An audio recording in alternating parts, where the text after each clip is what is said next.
আমাদের সমাজের মধ্যে এখন অন্ধ অনুসারী বেড়ে গেছে। আপনি আমার নবীর সামনে বেয়াদবি করবেন, এটা মেনে নিতে রাজি আছে, কিন্তু তার শায়েখ ভুল বলেছে এটা মানতে রাজি নাই। এরকম কিছু অন্ধ ব্যক্তি আছে না নাই? এই যে এই অন্ধ ব্যক্তিদের যারা অনুসারী, আল্লাহ সুবহানাহু ওয়া তাআলা তাদেরকে এখানে মেসেজ দিয়েছেন। তা আমি একটা একটা করে আপনাদের খেদমতে এই তিনটা বিষয় তুলে ধরার চেষ্টা করব। আল্লাহ পাক যেন আমাকে কালেমায়ে হক বলার, আমাদের সবাইকে আমল করার জন্য তৌফিক দান করেন। সবাই বলেন আমিন। নবীজি সাল্লাল্লাহু আলাইহি ওয়াসাল্লাম যখন 40 বছর পর্যন্ত নবীজির আখলাকের দাওয়াত দিয়েছেন, সৎ চরিত্রের দাওয়াত দিয়েছেন, সমাজ গঠনের দাওয়াত দিয়েছেন, তখন আমার নবীকে মক্কার কাফেররাও দুইটা লকব দিয়েছে। একটা হচ্ছে আল আমিন, একটা হচ্ছে সাদিক। সুবহানাল্লাহ বলেন। আল আমিন মানে বিশ্বাসী, সাদিক মানে সত্যবাদী। আমার নবী জীবনে কখনো মিথ্যা কথা বলে নাই, নবীজি কখনো আমানতের খেয়ানত করে নাই। এটা গোটা 63 বছর জিন্দেগিতে এক সেকেন্ডের জন্য এর ব্যতিক্রম হয় নাই। সুবহানাল্লাহ বলেন। কিন্তু যখনই আমার নবী সাল্লাল্লাহু আলাইহি ওয়াসাল্লাম তাদেরকে আল্লাহর ওয়াহদানিয়তের দাওয়াত দিয়েছে এবং মূর্তি পূজার বিরুদ্ধে কথা বলেছে, যখনই আমার নবীকে আল্লাহ পাক বলেছেন, হাবিব এখন আপনি তাদের কাছে প্রচার করুন। কি প্রচার করব? ইকরা বিসমি রাব্বিকাল্লাযী খলাক, পড়ো তোমার প্রভুর নামে যিনি তোমাকে সৃষ্টি করেছেন। আমাদের খালিকের নাম কি? আল্লাহ। বলেন আমাদের মালিকের নাম কি? আল্লাহ। আমাদের রাজ্জাকের নাম কি? আল্লাহ ছাড়া কোনো মাবুদ নাই। আমার নবী যখন তাদেরকে এই দাওয়াত দিল, এতদিন যারা আমার নবীকে সত্যবাদী বলেছে, আমানতদার বলেছে, তারা এখন বলা শুরু করলো মুহাম্মদ তো মিথ্যা কথা বলতেছে। নাউজুবিল্লাহ বলেন। আমার নবীকে তারা মিথ্যাবাদী বলল। নবীজি সাল্লাল্লাহু আলাইহি ওয়াসাল্লাম বললেন, আমি কি বললে তোমরা আমাকে সত্য, এতদিন সত্যবাদী বলেছো, এখন তোমরা মিথ্যাবাদী বলতেছো? আমি কি করলে তোমরা আমাকে সত্যবাদী মানবা বলো? তখন মক্কার কাফেররা বলতেছে যে তুমি আমাদেরকে এমন কিছু দেখাও, এমন কিছু বলো, এমন কিছু করো, অর্থাৎ এমন অলৌকিক কিছু আমাদেরকে দেখাও যেটা মানুষের দ্বারা সম্ভব না। নবীজি সাল্লাল্লাহু আলাইহি ওয়াসাল্লাম বললেন, তাহলে আমি তোমাদেরকে একটা সংবাদ দিচ্ছি। নবীজি সাল্লাল্লাহু আলাইহি ওয়াসাল্লাম বলছেন, আমি তোমাদেরকে একটি গায়েবের সংবাদ দিচ্ছি যে একটা কাফেলা মক্কাতে প্রবেশ করতেছে। নবীজি সাল্লাল্লাহু আলাইহি ওয়াসাল্লাম বললেন, আমি যদি তোমাদেরকে গায়েবের সংবাদ দেই, মেরাজ থেকে আসার পর আমার নবী সাল্লাল্লাহু আলাইহি ওয়াসাল্লাম মেরাজের ঘটনা যখন খুলে বলেছেন, মক্কার কাফের অস্বীকার করেছে।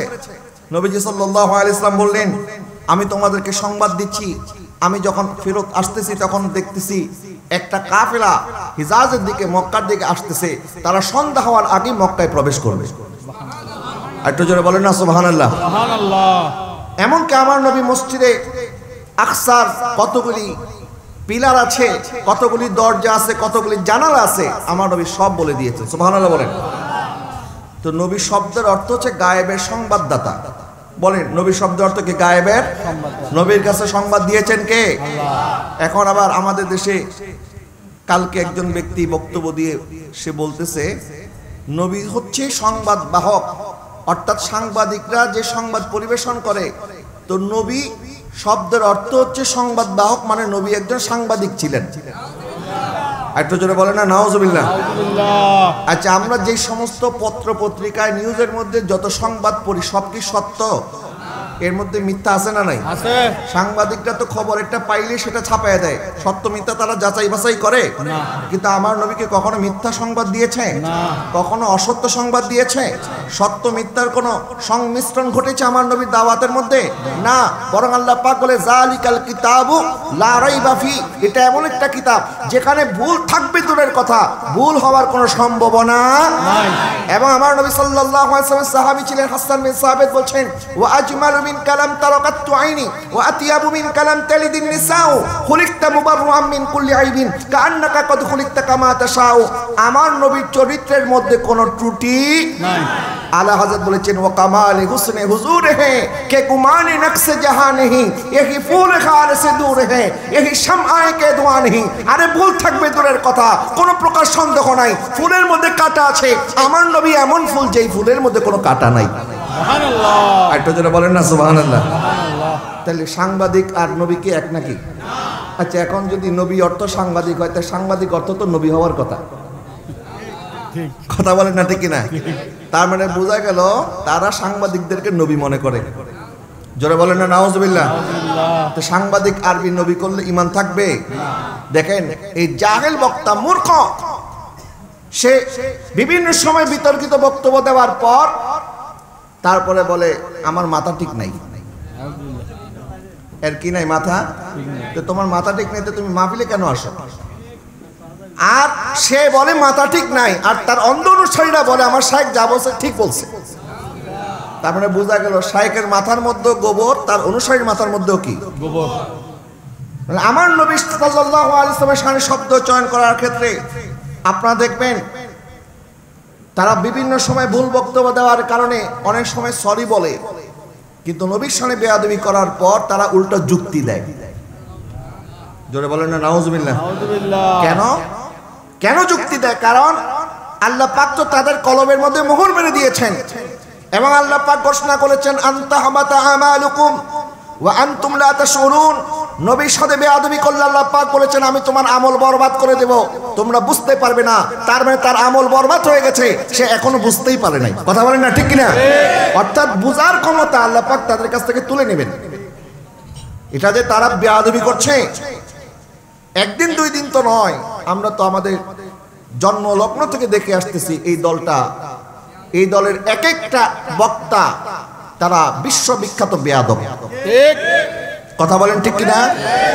প্যারে হাজরত আমি বলছিলাম নবী শব্দ তো কি? গায়েবের সংবাদদাতা। বলেন নবী শব্দ গায়েবের সংবাদদাতা।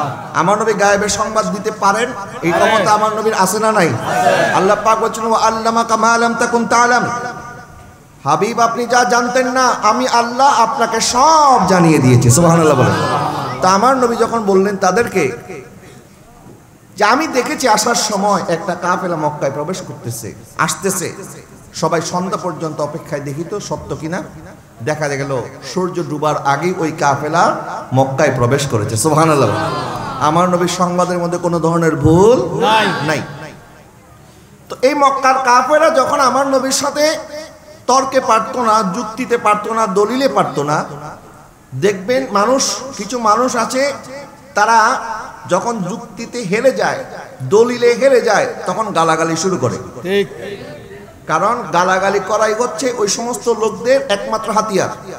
কারণ তারা জানে এখন আপনাকে গালি ছাড়া পরাজিত করতে পারবে না। আপনাকে গালি দিলে আপনি পাল্টা গালি দিবেন না, তখন সে বলবে দেখছো আমার তো কোনো জবাব দিতে পারে নাই। তা আপনি কি গালির জবাব গালি দিতে পারবেন? আমাদের মাওলানা শহীদুল্লাহ বাহাদুর কিছুদিন আগে সালাফি নামদারি এক ব্যক্তির সাথে একটা ডিবেট হয়েছে, আপনারা দেখেছেন অনলাইনে।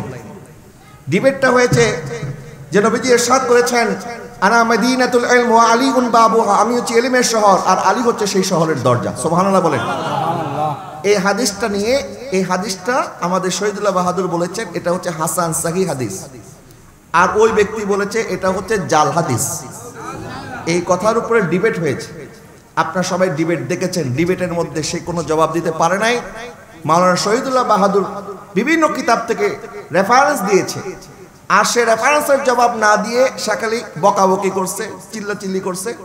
ইভেন তাদের অনুসারী যারা, আহলে হাদিসের অনুসারী যারা, এরাও বলতেছে যে শহীদুল্লাহ বাহাদুরের কথাগুলি খুব যুক্তিযুক্ত ছিল, আর তাদের দলের প্রতিনিধিত্ব যে ব্যক্তি করেছেন সে সঠিকভাবে বক্তব্য খণ্ডন করতে পারে নাই, শুধু চিৎকার চেঁচামেচি করছে।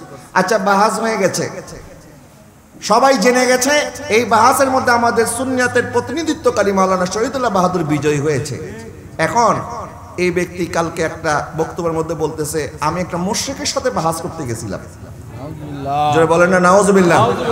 আচ্ছা, শহীদুল্লাহ বাহাদুর যদি মুশরিক হয় তো তুমি মুশরিকের সাথে বাহাস করতে কেন এসেছিলে? এখন সে যখন দলিলে পারে নাই, যুক্তিতে পারে নাই, এখন আমাদের একজন মাওলানা সাহেবকে আলেমে দ্বীনকে কি বলে দিল? জোরে বলেন না নাউজুবিল্লাহ। আচ্ছা, একটা আলেমের ভাষা কি কখনো এটা হতে পারে? না। আমি তার সাথে আকীদার দ্বন্দ্ব থাকতে পারে, তার সাথে আমার বিভিন্ন বিষয় ইখতিলাফ থাকতে পারে, এই জন্য আমি তো তাকে গালি দিতে পারি না। আমি বলতে পারি যে সে তথ্যগুলি গোপন করেছে বা ভুল তথ্য দিয়েছে, কিন্তু একজন মুসলমানকে কেউ যদি মুশরিক বলে গালি দেয় তাহলে সে মুশরিক না হলে যে মুশরিক বলেছে সে মুশরিক হয়ে যায়। ঠিক কথা বলেন না ঠিক কিনা? তো আমি বলছিলাম যখন মক্কার কাফেররা কোনো দলিলে পারতো না, যুক্তিতে পারতো না, কথায় পারতো না, তখন আমার নবীকে বলতো মুহাম্মদ একটা মিথ্যাবাদী, মুহাম্মদ একটা জাদুকর। জোরে বলেন না নাউজুবিল্লাহ। কিন্তু আমার নবী কখনো তাদের কথার প্রত্যুত্তর দিতেন না, কারণ আল্লাহ পাক বলেছেন যখন তোমাদের সাথে জাহেলরা তর্ক করে, ওয়াইদা খাতাবাহুমুল জাহিলুনা ক্বালু সালামা, তখন জাহেলদের সাথে মূর্খদের সাথে তোমরা তর্ক করিও না, বরং তোমরা বলো সালাম, শান্তি। আমি জাহেলদের সাথে তর্ক করব না, কারণ তর্ক করার জন্য একটা লেভেলে আসতে হবে। ঠিক, আপনার সাথে তর্ক হবে কার? যে আপনার লেভেলের। এখন যে আপনার লেভেলে না, আপনি তো তার সাথে যদি তর্ক করেন তাহলে আপনি নিজেকে তার লেভেলে নামায় আনছেন। একটা গল্প পড়েছি, সত্য মিথ্যা জানি না, এটা সত্য হওয়ার সম্ভাবনা নাই, তারপর একটু মানুষ এখান থেকে সবক হাসিল করে সেই জন্য বলা। সেটা হচ্ছে এক বনের মধ্যে শিয়ালের সাথে গাধার তর্ক হচ্ছে। শিয়াল বলতেছে গাছের পাতার রং সবুজ, আর গাধা বলতেছে গাছের পাতার রং হচ্ছে লাল। আচ্ছা, গাছের পাতার রং কখনো লাল হতে দেখছেন? গাছের পাতার রং কি? সবুজ। বলেন না, গাছের পাতার রং কি? সবুজ। এখন গাছের পাতার রং কি সবুজ না লাল, এটা কি তর্ক করার বিষয়? কিন্তু তারপর শিয়াল, সে অতি চালাক, বেশি চালাকি করতে গিয়া বাহাস করতে গেছে কার সাথে? গাধার সাথে। তো গাধার নামটা কি এমনি রাখছে, এটা যে গাধা?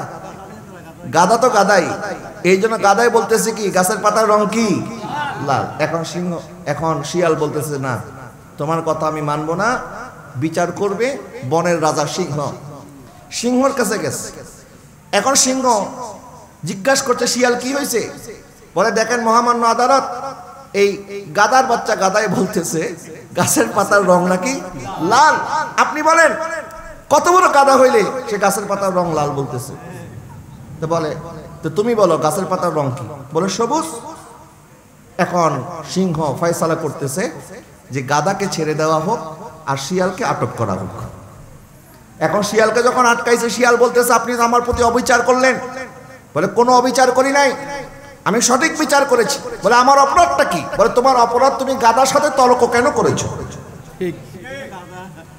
গাদার সাথে কি করেছো? তর্ক করেছো, এটাই হচ্ছে তোমার কি অপরাধ। তার মানে বোঝা গেল সবার সাথে তর্ক করা যাবে না। তর্ক করে সময় নষ্ট করার দরকার নেই, আপনি আপনার কাজ করেন।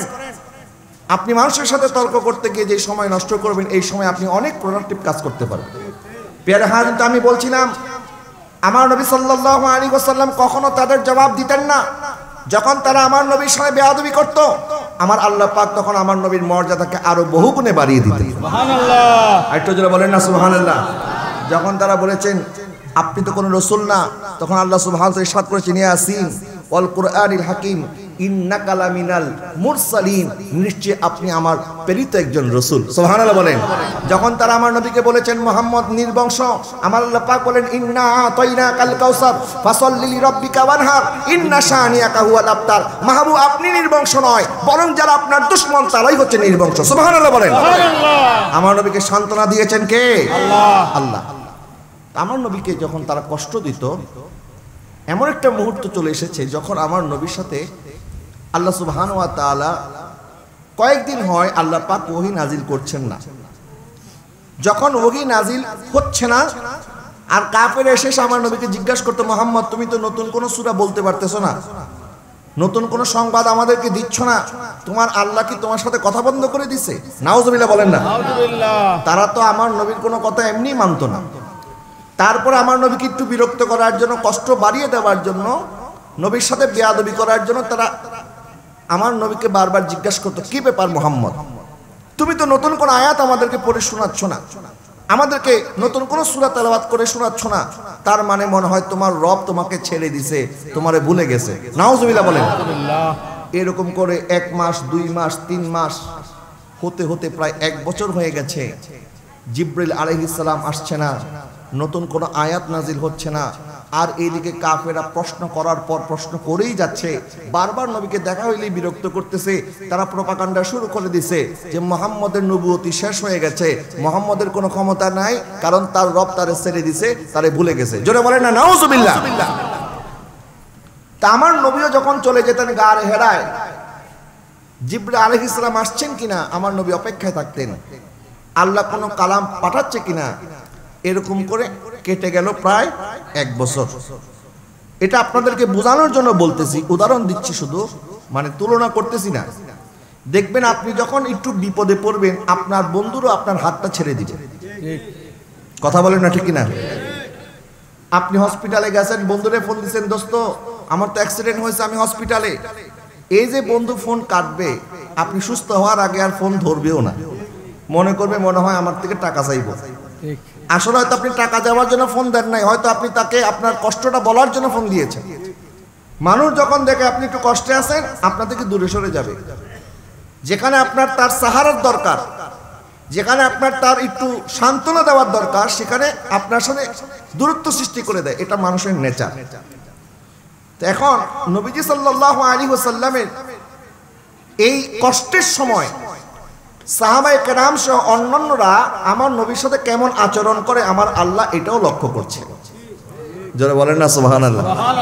এটা একটা পরীক্ষার সময় ছিল, দেখি তারা আমার নবীকে সাহায্য করে কিনা, নাকি তারা কাফের মুরতাদ হয়ে যায়, নাকি তারা এই বিধর্মীদের কথা, মুশরিকদের কথা শুনে তারাও আমার নবীর ব্যাপারে খারাপ মন্দ ধারণা রাখে কিনা। দেখবেন অনেকে জোয়ারে গা বাসায় দিবে, সত্য মিথ্যা যাচাই বাছাই করবে না। আপনি একটু বিপদে পড়ছেন, আপনার নামে কেউ একটা বলেছে, বাস তার কথায় নাচতে থাকবে। এরকম কিছু মানুষ আছে না নাই? মানে আসলে তারা আপনার বন্ধু ছিল না, তারা আপনার দুর্বলতার অপেক্ষায় ছিল কখন আপনি একটু বিপদে পড়বেন। কথায় আছে, হাতি গর্তে পড়লে তখন চামচিকেও নাকি লাথি মারে। কথা বলেন না ঠিক কিনা? ঠিক এরকম সিচুয়েশন আমাদের জীবনে আসবে না? বলেন আসবে কিনা বলেন না? তো এখান থেকে সবক কি আমরা হাসিল করব, কি ইবরত হাসিল করব? যখন আপনাকে সান্ত্বনা দেওয়ার মতো কেউ থাকবে না, যখন সবাই আপনার দুশ্মন হয়ে যাবে, সবাই আপনাকে বিরক্ত করবে, সবাই আপনার বিরুদ্ধে কুৎসা রটনা করবে, তখন আমরা কি করব? আমার আল্লাহ সুবহানাহু ওয়া তাআলা আমার নবীর মাধ্যমে আমাদেরকে শিখিয়েছেন। আমার নবী সাল্লাল্লাহু আলাইহি ওয়াসাল্লাম সবর করেছেন, ধৈর্য ধারণ করেছেন। কারণ আমার নবী জানতেন যে এক বছর কেন, আরো এক যুগও যদি পার হয়ে যায়, আমার আল্লাহ কখনো আমাকে ছেড়ে যাবে না। সুবহানাল্লাহ বলেন। সুবহানাল্লাহ। আমার নবী তখন খামোশ থেকেছেন, চুপ থেকেছেন। কারণ কিছু সময় আছে যখন জবাব দেওয়ার জন্য আসলে কথার দরকার নাই, চুপ থাকাটাই জবাব। বরং সময়ের অপেক্ষায় থাকতে হবে, সময় হলে জবাব অটোমেটিক চলে আসবে। মা আয়েশা সিদ্দিকা রাদিয়াল্লাহু তাআলা আনহার বিরুদ্ধে অপবাদ রটিয়েছিল মুনাফিকরা। যারা বলেন না নাউজুবিল্লাহ। এর মধ্যে আব্দুল্লাহ ইবনে উবাই ছিল শীর্ষে। সে আম্মা জান আয়েশা সিদ্দিকা রাদিয়াল্লাহু তাআলা আনহার চরিত্রের মধ্যে অপবাদ রটনা করে পুরা মদিনার মধ্যে একটা আলোড়ন সৃষ্টি করে ফেলেছে। মানুষের অন্তরের মধ্যে একটা ওয়াসওয়াসা ঢেলে দিয়েছে। কেউ কেউ আবার মনে করতে শুরু করেছে মনে হয় আম্মাজান এই দোষের দোষী হয়েছে। নাউজুবিল্লাহ বলেন। হযরত সাইয়েদনা আবু বকর সিদ্দিক রাদিয়াল্লাহু তাআলা আনহু মানুষের এই কথা বরদাস্ত করতে পারে নাই, উনি সহ্য করতে পারে নাই। যেহেতু উনি পিতা, নিজের মেয়ে সম্পর্কে যখন মানুষ খারাপ কথা বলে বাবার কি ভালো লাগে? না। উনি জানতেন যে আমার মেয়ে কখনো এই কাজ করতে পারে না। তারপরও উনি শাসন করার জন্য বলেছেন, মা যদি সত্যি তুমি এই কাজ করে থাকো, তুমি আল্লাহর দরবারে তওবা করো। তখন আম্মা জান আয়েশা সিদ্দিকা রাদিয়াল্লাহু তাআলা বলেছেন, আব্বা জান আমি যদি তওবা করি তাহলে মানুষ মনে করবে সত্যি আমি এই কাজ করছি, কিন্তু আমি তো জানি আমি এই কাজ করি নাই। এবং আপনি ধৈর্য ধারণ করেন, নিশ্চয় আমার আল্লাহর পক্ষ থেকে কোনো ফয়সালা আসবে। সুবহানাল্লাহ। আর একটু জোরে বলেন না সুবহানাল্লাহ। সুবহানাল্লাহ। আচ্ছা, আমার নবী এই বিষয়ে জানে কি জানে না? জানে। কিন্তু আমার নবী যারা মা আয়েশার বিরুদ্ধে প্রোপাগান্ডা করতেছে তাদেরকেও কিছু বলে নাই, আবার এইদিকে আম্মা জান আয়েশা সিদ্দিকা রাদিয়াল্লাহু তাআলা আনহাকেও কিছু বলে নাই। আমার নবী চুপ ছিলেন। অনেকে বলেন নবী যদি জানতেন তাহলে তো নবী আগেই বলে দিতেন। নাউজুবিল্লাহ বলেন না। আচ্ছা, নবী আগে জানে না তা আল্লাহ জানে না? তা আল্লাহ কেন বলে নাই? যারা বলে নবী যদি জানতেন তো আগে বলে দিতেন, তা আমার কথা হচ্ছে আল্লাহ তো জানেন, তা আল্লাহ বলে নাই কেন? তার মানে এখানে নীরব থাকাটা এটা একটা হিকমত। বলেন নীরব থাকা একটা কি হিকমত? আর হিকমতটা কি জিনিস? হিকমতটা হচ্ছে আল্লাহ পাক দেখতে চায় কারা আমার নবী এবং নবীর পরিবারকে ভালোবাসে আর কারা আমার নবী এবং নবীর পরিবারের দুশমন। কথা বলেন ঠিক কিনা? যখন এই মুনাফিকরা প্রপাগান্ডা শুরু করেছে, 1 মাস 2 মাস 3 মাস যখন প্রপাগান্ডা ছড়িয়ে পড়েছে, যখন মুনাফিকদের চেহারা স্পষ্ট হয়ে গেল, অর্থাৎ যারা আম্মাজান আয়েশার বিরোধিতা করেছে, আম্মাজান আয়েশাকে অপবাদ দিয়েছে, আমার আল্লাহ সুবহানাহু ওয়া তাআলা আম্মাজান আয়েশার পক্ষে কোরআনের মধ্যে 10টা আয়াত নাজিল করেছে। সুবহানাল্লাহ, একটু জোরে বলেন না সুবহানাল্লাহ। আল্লাহ পাক এটার মাধ্যমে প্রমাণ করে দিলেন যে কিছু সময় অপেক্ষা করো, দোস্ত দুশ্মন চেনার দরকার আছে। জীবনে চলার পথে আপন পর চেনার দরকার আছে, এটার জন্য আপনাকে অপেক্ষা করতে হবে, সবর করতে হবে। তো এইদিকে আমার নবীর সাথে 1 বছর হয়ে গেছে, আল্লাহ সুবহানাহু ওয়া তাআলা কোনো ওহী নাজিল করে নাই, আর এদিকে কাফের মুশরিকরা আমার নবীকে বারবার বিরক্ত করছে। আল্লাহ সুবহানাহু ওয়া তাআলা 1 বছর পর হযরত জিবরিল আলাইহিস সালামকে বললেন, জিবরিল তাড়াতাড়ি আমার হাবিবের কাছে চলে যাও এবং আমার নবীকে জানিয়ে দাও, ওয়াদ-দুহা ওয়াল-লাইলি ইযা সাজা মা ওয়াদ্দাকা রাব্বুকা ওয়া মা ক্বালা। মাহবুব নবী, আপনার নূরানী চেহারার কসম, মাহবুব আপনার নূরানী জুলফি মুবারকের কসম, আপনার রব আপনাকে ভুলেও যায় নাই, আপনাকে ছেড়েও যায় নাই। সুবহানাল্লাহ, আরেকটু জোরে বলেন না সুবহানাল্লাহ। সুবহানাল্লাহ। দেখেন ইমাম ফখরুদ্দিন রাজি রাহমাতুল্লাহি আলাইহি দুহার অর্থ করেছেন নবীজির চেহারা মুবারক। দুহা বলা হয় যখন সূর্য উদিত হয়, সূর্য যখন উদয় হয় অন্ধকার কেটে যায়, পৃথিবী আকাশ আলোকিত হয়। কথা বলেন ঠিক কিনা? ইমাম ফখরুদ্দিন রাজি রাহমাতুল্লাহি আলাইহি এটার অর্থ করেছেন দুহা মানে হচ্ছে আমার নবীর চেহারা মুবারক, যে চেহারা মুবারকের দিকে তাকাইলে মানুষের কষ্ট দূর হয়ে যেত এবং সাহাবায়ে কেরাম ওনাদের অন্তরে আত্মার তৃপ্তি খুঁজে পেতেন, সমস্ত কষ্ট দুঃখ বেদনা ওনারা ভুলে যেতেন এবং নবীর নূরানী চেহারার আলোকে গোটা পৃথিবী আলোকিত হয়ে গেছে। এই জন্য এক শায়ের বলেছেন, কবি ইয়াসিন কবি তাহা কবি ওয়াল্লায়া, কবি ইয়াসিন কবি তাহা কবি ওয়াল্লায়া, जिनकी कसमें मेरा रब खाता है, जिनकी कसमें मेरा रब खाता है, कितने दिलकश मेरे महबूब की सूरत होगी, नाते सरकार की पढ़ता हूँ मैं, नाते सरकार तो माइक देना रहते, मैं बस इसी बात से घर में मेरे रहमत होगी, कभी यासीन कभी ताहा कभी वल्लाया, कभी यासीन कभी ताहा कभी वल्लाया, जिनकी कसमें मेरा रब खाता है, जिनकी कसमें मेरा रब खाता है, कितनी दिलकश मेरे महबूब की सूरत होगी, नाते सरकार की पढ़ता हूँ मैं, नाते सरकार की पढ़ता हूँ मैं, बस इसी बात से घर में मेरी रहमत होगी। বলেন না সুবহানাল্লাহ। আল্লাহ সুবহানাহু ওয়া তাআলা বলছেন, হাবিব আপনার চেহারার কসম, আপনার নূরানী জুলফি মুবারকের কসম, আপনার রব আপনাকে ভুলেও যায় নাই, আপনাকে ছেড়েও নাই। যারা আপনাকে কষ্ট দেওয়ার জন্য কথা বলছে, আমার নবীকে আল্লাহ পাক বললেন, ওয়ালাল আখিরাতু খায়রুল লাকা মিনাল উলা। যারা 1 বছর আপনাকে বলেছেন আপনার রব ছেড়ে দিছে, আপনার মর্যাদা কমে গেছে, না বরং আমি আল্লাহ প্রত্যেক মুহূর্ত আপনার মর্যাদা বাড়িয়ে দিচ্ছি। সুবহানাল্লাহ। আপনার আগের দিনের চাইতে পরের দিনের মর্যাদা আরো বেড়ে যাবে, আপনার দুনিয়ার চাইতে আখিরাতের মর্যাদা বেড়ে যাবে।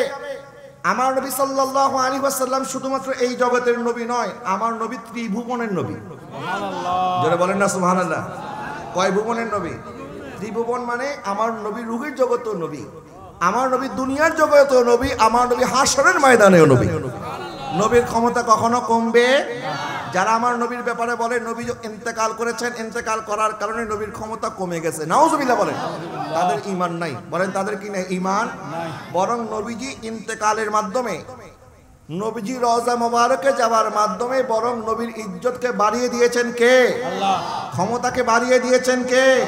আল্লাহ সুবহানাহু ওয়া তাআলা শহীদদের ব্যাপারে বলেছেন, ওয়ালা তাকুলু লিমান ইউকতালু ফি সাবিলিল্লাহি আমওয়াত, যারা আল্লাহর রাস্তায় শাহাদাত বরণ করেছে তোমরা তাদেরকে মৃত বলিও না। তা আল্লাহর বান্দাদের মধ্যে শহীদ এটা একটা পদমর্যাদা, যারা শাহাদাত বরণ করেছেন। এবং এই পদমর্যাদার যারা অধিকারী তারা কয় নম্বরে আছে? আল্লাহ পাক আরেক আয়াতে বলেছেন, ওয়া মাইয়ুতিল্লাহা ওয়ার রাসূলা ফাউলাইকা মাআল্লাযীনা আনআমাল্লাহু আলাইহিম মিনান নাবিয়িনা ওয়াস সিদ্দিকিনা ওয়াশ শুহাদা ওয়াস সালিহিন। আল্লাহ পাক বলেছেন আল্লাহর নিয়ামত প্রাপ্ত বান্দাগণ চার শ্রেণীর। প্রথম নাম্বার নবীগণ, দ্বিতীয় নাম্বার সিদ্দিকগণ, তৃতীয় নাম্বার শহীদগণ, চতুর্থ নাম্বার আউলিয়া কেরামগণ। সুবহানাল্লাহ বলেন। সুবহানাল্লাহ। তাহলে শহীদদের মর্যাদা কত নম্বরে? 3 নাম্বার। বলেন না কয় নাম্বার? 3 নাম্বার। তাহলে শহীদের উপর আরেকটা মর্যাদা আছে না? তারা হচ্ছেন কি? সিদ্দিক। বলেন তারা কি? সিদ্দিকদের উপরে আরেকটা মর্যাদা আছে, তাদেরকে বলা হয় নবী। আর নবীর ভিতরে আল্লাহ পাক ইরশাদ করেছেন, তিলকা রুসুলু ফাদ্দালনা বা'দহুম আলা বা'দ মিনহুম মান কাল্লামাল্লাহু ওয়া রাফা বা'দহুম দারাজাত। নবী এবং রাসূল 1.5 লক্ষ, এবং তাদের মধ্যে রাসূল হচ্ছে 313 জন। আবার 313 জন রাসূলের মধ্যে উলুল আজম রাসূল হচ্ছে 5 জন। হযরতে নূহ আলাইহিস সালাম, হযরতে ইব্রাহিম আলাইহিস সালাম, হযরতে মূসা আলাইহিস সালাম, হযরতে ঈসা আলাইহিস সালাম। উলুল আজম পয়গম্বরদের মধ্যে 5 জন নবী এবং রাসূলের মধ্যে সর্বশ্রেষ্ঠ হচ্ছে আমার নবীজি। সুবহানাল্লাহ। আর একটু জোরে বলেন না সুবহানাল্লাহ। তাহলে শহীদগণ যদি কবরে জীবিত থাকে, আমার নবী কি কবরে জীবিত? কবরে কি মৃত না জীবিত? জীবিত। বলেন নবী কি জীবিত, মৃত না জীবিত? আমাদের নবী হায়াতুন নবী। বলেন আমাদের নবী কি নবী? হায়াতুন নবী। যারা হায়াতুন নবী মানে না তারা সুন্নি আকীদার নয়, তারা আহলে সুন্নাত ওয়াল জামাতের আকীদার অনুসারী নয়। তাহলে আমার আল্লাহ পাক বলেন, হাবিব আপনার মর্যাদাকে আমি আল্লাহ প্রতিদিন কি করছি? বাড়িয়ে দিচ্ছি, বুলন্দ করতেছি। আমরা দুনিয়ার মধ্যে দেখি প্রত্যেক বছর মিলাদুন নবীর মাস আসলে একদল লোক বেরিয়ে যায় নবীর শানকে খাটো করার জন্য। যারা বলেন না নাউজুবিল্লাহ, এরকম আছে না নাই? বলেন। আচ্ছা, তারা যতই চেষ্টা করুক, তারা খাটো করতে গেলে কি হবে? তারা নিজেরা কেমনে খাটো হয় দেখেন। আমাদের বাইতুল মুকাররমের একজন খতিব, তিনি বাইতুল মুকাররমে বক্তব্য দিয়েছেন রবিউল আউয়াল মাসে। বলে মিলাদুন নবী, ঈদে মিলাদুন নবী বলতে ইসলামের মধ্যে কোনো ঈদ নাই। যারা বলেন না নাউজুবিল্লাহ। তা ঈদ কয়টা? ঈদ 2টা, ঈদুল ফিতর, ঈদুল আজহা। এছাড়া আর ইসলামের মধ্যে কোনো ঈদ। তাহলে জুমার ঈদ কোথায় যাবে?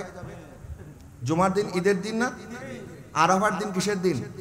আইয়ামে তাশরিক, এই কয়েকটা দিন কিসের দিন? ঈদের দিন। তো এগুলি তো হাদিস থেকে আমরা পেয়েছি, তো এগুলি কোথায় যাবে?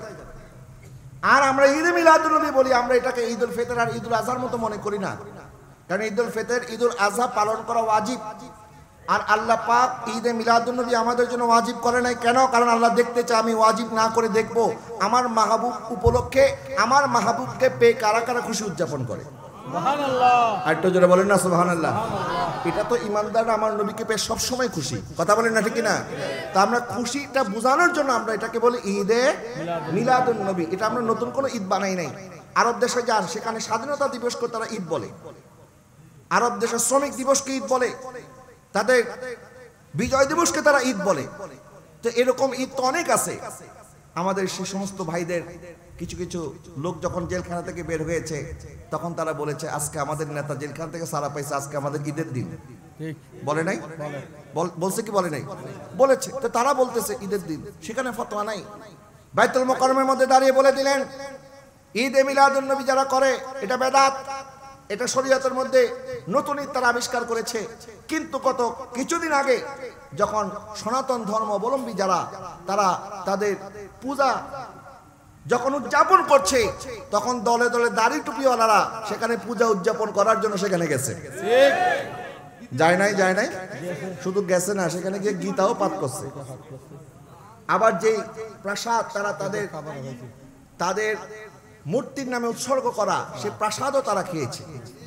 যারা বলেন না নাউজুবিল্লাহ। কিন্তু আমাদের মরহুম খতিব মহোদয় এখনো কবর থেকে উঠে আসতে পারে নাই, মানে এখনো নতুন কোনো উনি এটার ব্যাপারে কোনো ফতোয়া দিতে পারে নাই। তার মানে মনে হয় উনি দুনিয়াতে নাই। দুনিয়াতে যদি থাকতো তাহলে নিশ্চয়ই এদের বিরুদ্ধে কোনো না কোনো ফতোয়া দিত কি দিত না বলেন না? দিত। কিন্তু তারা দলে দলে গিয়ে এই বাংলাদেশের ইতিহাসের মধ্যে আমরা বাংলাদেশ সৃষ্টির পর থেকে মুসলমান এবং হিন্দু পরস্পর আমরা বসবাস করছি, কোনোদিন কারো উৎসবে কেউ কখনো আঘাত করে নাই, ঠিক কিনা বলেন? অসংখ্য মসজিদের সামনে মন্দির আছে না? কোনোদিন মন্দিরের ঘন্টা কেউ ভেঙেছে? আবার কোনো হিন্দু কোনোদিন মসজিদের মিম্বার ভেঙেছে? ভাঙে নাই। এটা আমাদের দেশের একটা সম্প্রীতির দেশ, উদারতার দেশ, যেখানে হিন্দু মুসলমান পরস্পর আমরা এতদিন যাবত এখানে বসবাস করছি, কোনোদিন দাঙ্গা হয় নাই। কোনোদিন যেখানে দাঙ্গা হয় নাই, তাদের পূজা অর্চনা কেউ বাধা দেয় নাই, তারাও আমাদের ইবাদতখানে আসে নাই। তো কি দরকার আছে অতি উৎসাহী হয়ে তাদের পূজায় আপনি কেন মুসলমানে অংশগ্রহণ করবেন? এই দায়িত্ব তো আপনাকে দেওয়া হয় নাই, কথা বলেন না, ঠিক কিনা? নবীজি ইরশাদ করেছেন আমার উম্মতের মধ্যে একদল হবে যারা একটা সময় এসে মূর্তি পূজা করবে এবং যারা মূর্তি পূজারীদের সাথে মিশে যাবে। জোরে বলেন না নাউজুবিল্লাহ। সেখানে গিয়ে বলতেছে রোজা আর পূজা এটা নাকি একই মুদ্রার এপিঠ আর ওপিঠ। আর একটু জোরে বলেন না নাউজুবিল্লাহ। আমাদের বাইতুল মুকাররমের খতিব এটার বিরুদ্ধে কোনো ফতোয়া দিয়েছে না। মিলাদুন নবীর বিরুদ্ধে তারা ফতোয়া খুঁজে পায়, আর প্রকাশ্য শিরিক করার পরেও সেখানে আল্লাহ এবং তার রাসূলের সাথে যেখানে শিরিক, আল্লাহর সাথে যেখানে শিরিক করা হয়, মূর্তি পূজা করা হয়, আপনি গেছেন সেখানে পাহারা দেওয়ার জন্য, এটাও আল্লাহর একটা শাস্তি। কারণ তারা আমাদের নিরীহ সুন্নি মুসলমানদেরকে এতদিন মাজার পূজারি ট্যাগ লাগাইছে, মাজার পূজারি বলে তারা আমাদেরকে গালিগালাজ করছে। নবীজি সাল্লাল্লাহু আলাইহি ওয়াসাল্লাম ইরশাদ করেছেন মান আইয়ারু আখাহু বিযামবিন লাম ইয়ামুত হাত্তা ইয়াফআলুহু। যখন কোনো মুসলমানকে আপনি কোনো জিনিস নিয়ে লজ্জা দিবেন, এই লজ্জা দেওয়ার শাস্তি হচ্ছে আপনি দুনিয়া থেকে যাওয়ার আগে আপনি সেই কাজটা করে তারপর আপনি মৃত্যুবরণ করবেন। এই কাজ না করা পর্যন্ত আপনি মৃত্যুবরণ করতে পারবেন না, কারণ আপনি আপনার মুসলমান ভাইকে লজ্জা দিয়েছেন। যারা সুন্নিদেরকে মূর্তি, আমাদেরকে মাজার পূজারি বলেছে, এখন তারা মূর্তি পূজার পাহারা দিচ্ছে, কথা বলেন ঠিক কিনা? এটা আল্লাহর শাস্তি। তা আমি বলছিলাম একটু মেহেরবানি করে সামনে চলে আসেন, চেয়ারগুলি যেখানে ফাঁকা আছে আপনার ফাঁকা চেয়ারগুলি পূরণ করে বসার জন্য আমি অনুরোধ করছি। সবাই একটু দরুদ শরীফ পড়ুন। আল্লাহুম্মা সাল্লি আলা সাইয়্যিদিনা মাওলানা মুহাম্মদ ওয়া আলা আলি সাইয়্যিদিনা মাওলানা মুহাম্মদ। जिसका कोई सानी नहीं वो नबी हमारा, बोलें जिसका कोई सानी नहीं वो नबी हमारा है, जिसका कोई सानी नहीं वो नबी हमारा है, जिसका कोई सानी नहीं वो नबी हमारा है, जिसका कोई सानी नहीं वो नबी हमारा है। मुस्तफा की अज़मत का, मुस्तफा की अज़मत का हद है ना किनारा है, बोलो मुस्तफा की अज़मत का हद है ना किनारा है। दूर पे कहा रब ने लंतराने मूसा, दूर पे कहा रब ने लंतरानी मूसा, दूर पे कहा रब ने लंतरानी मूसा,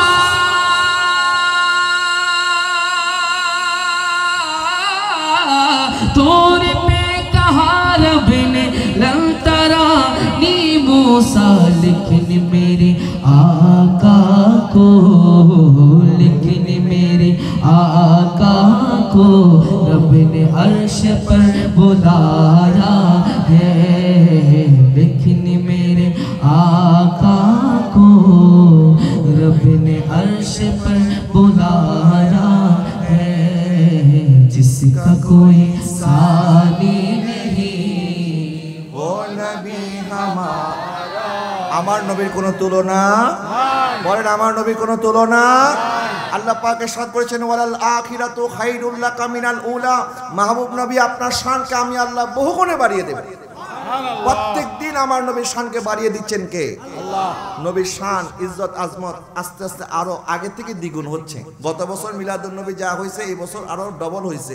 গত বছর জুলুসের মধ্যে যত মানুষ হয়েছে এই বছর আরো ডবল হয়েছে।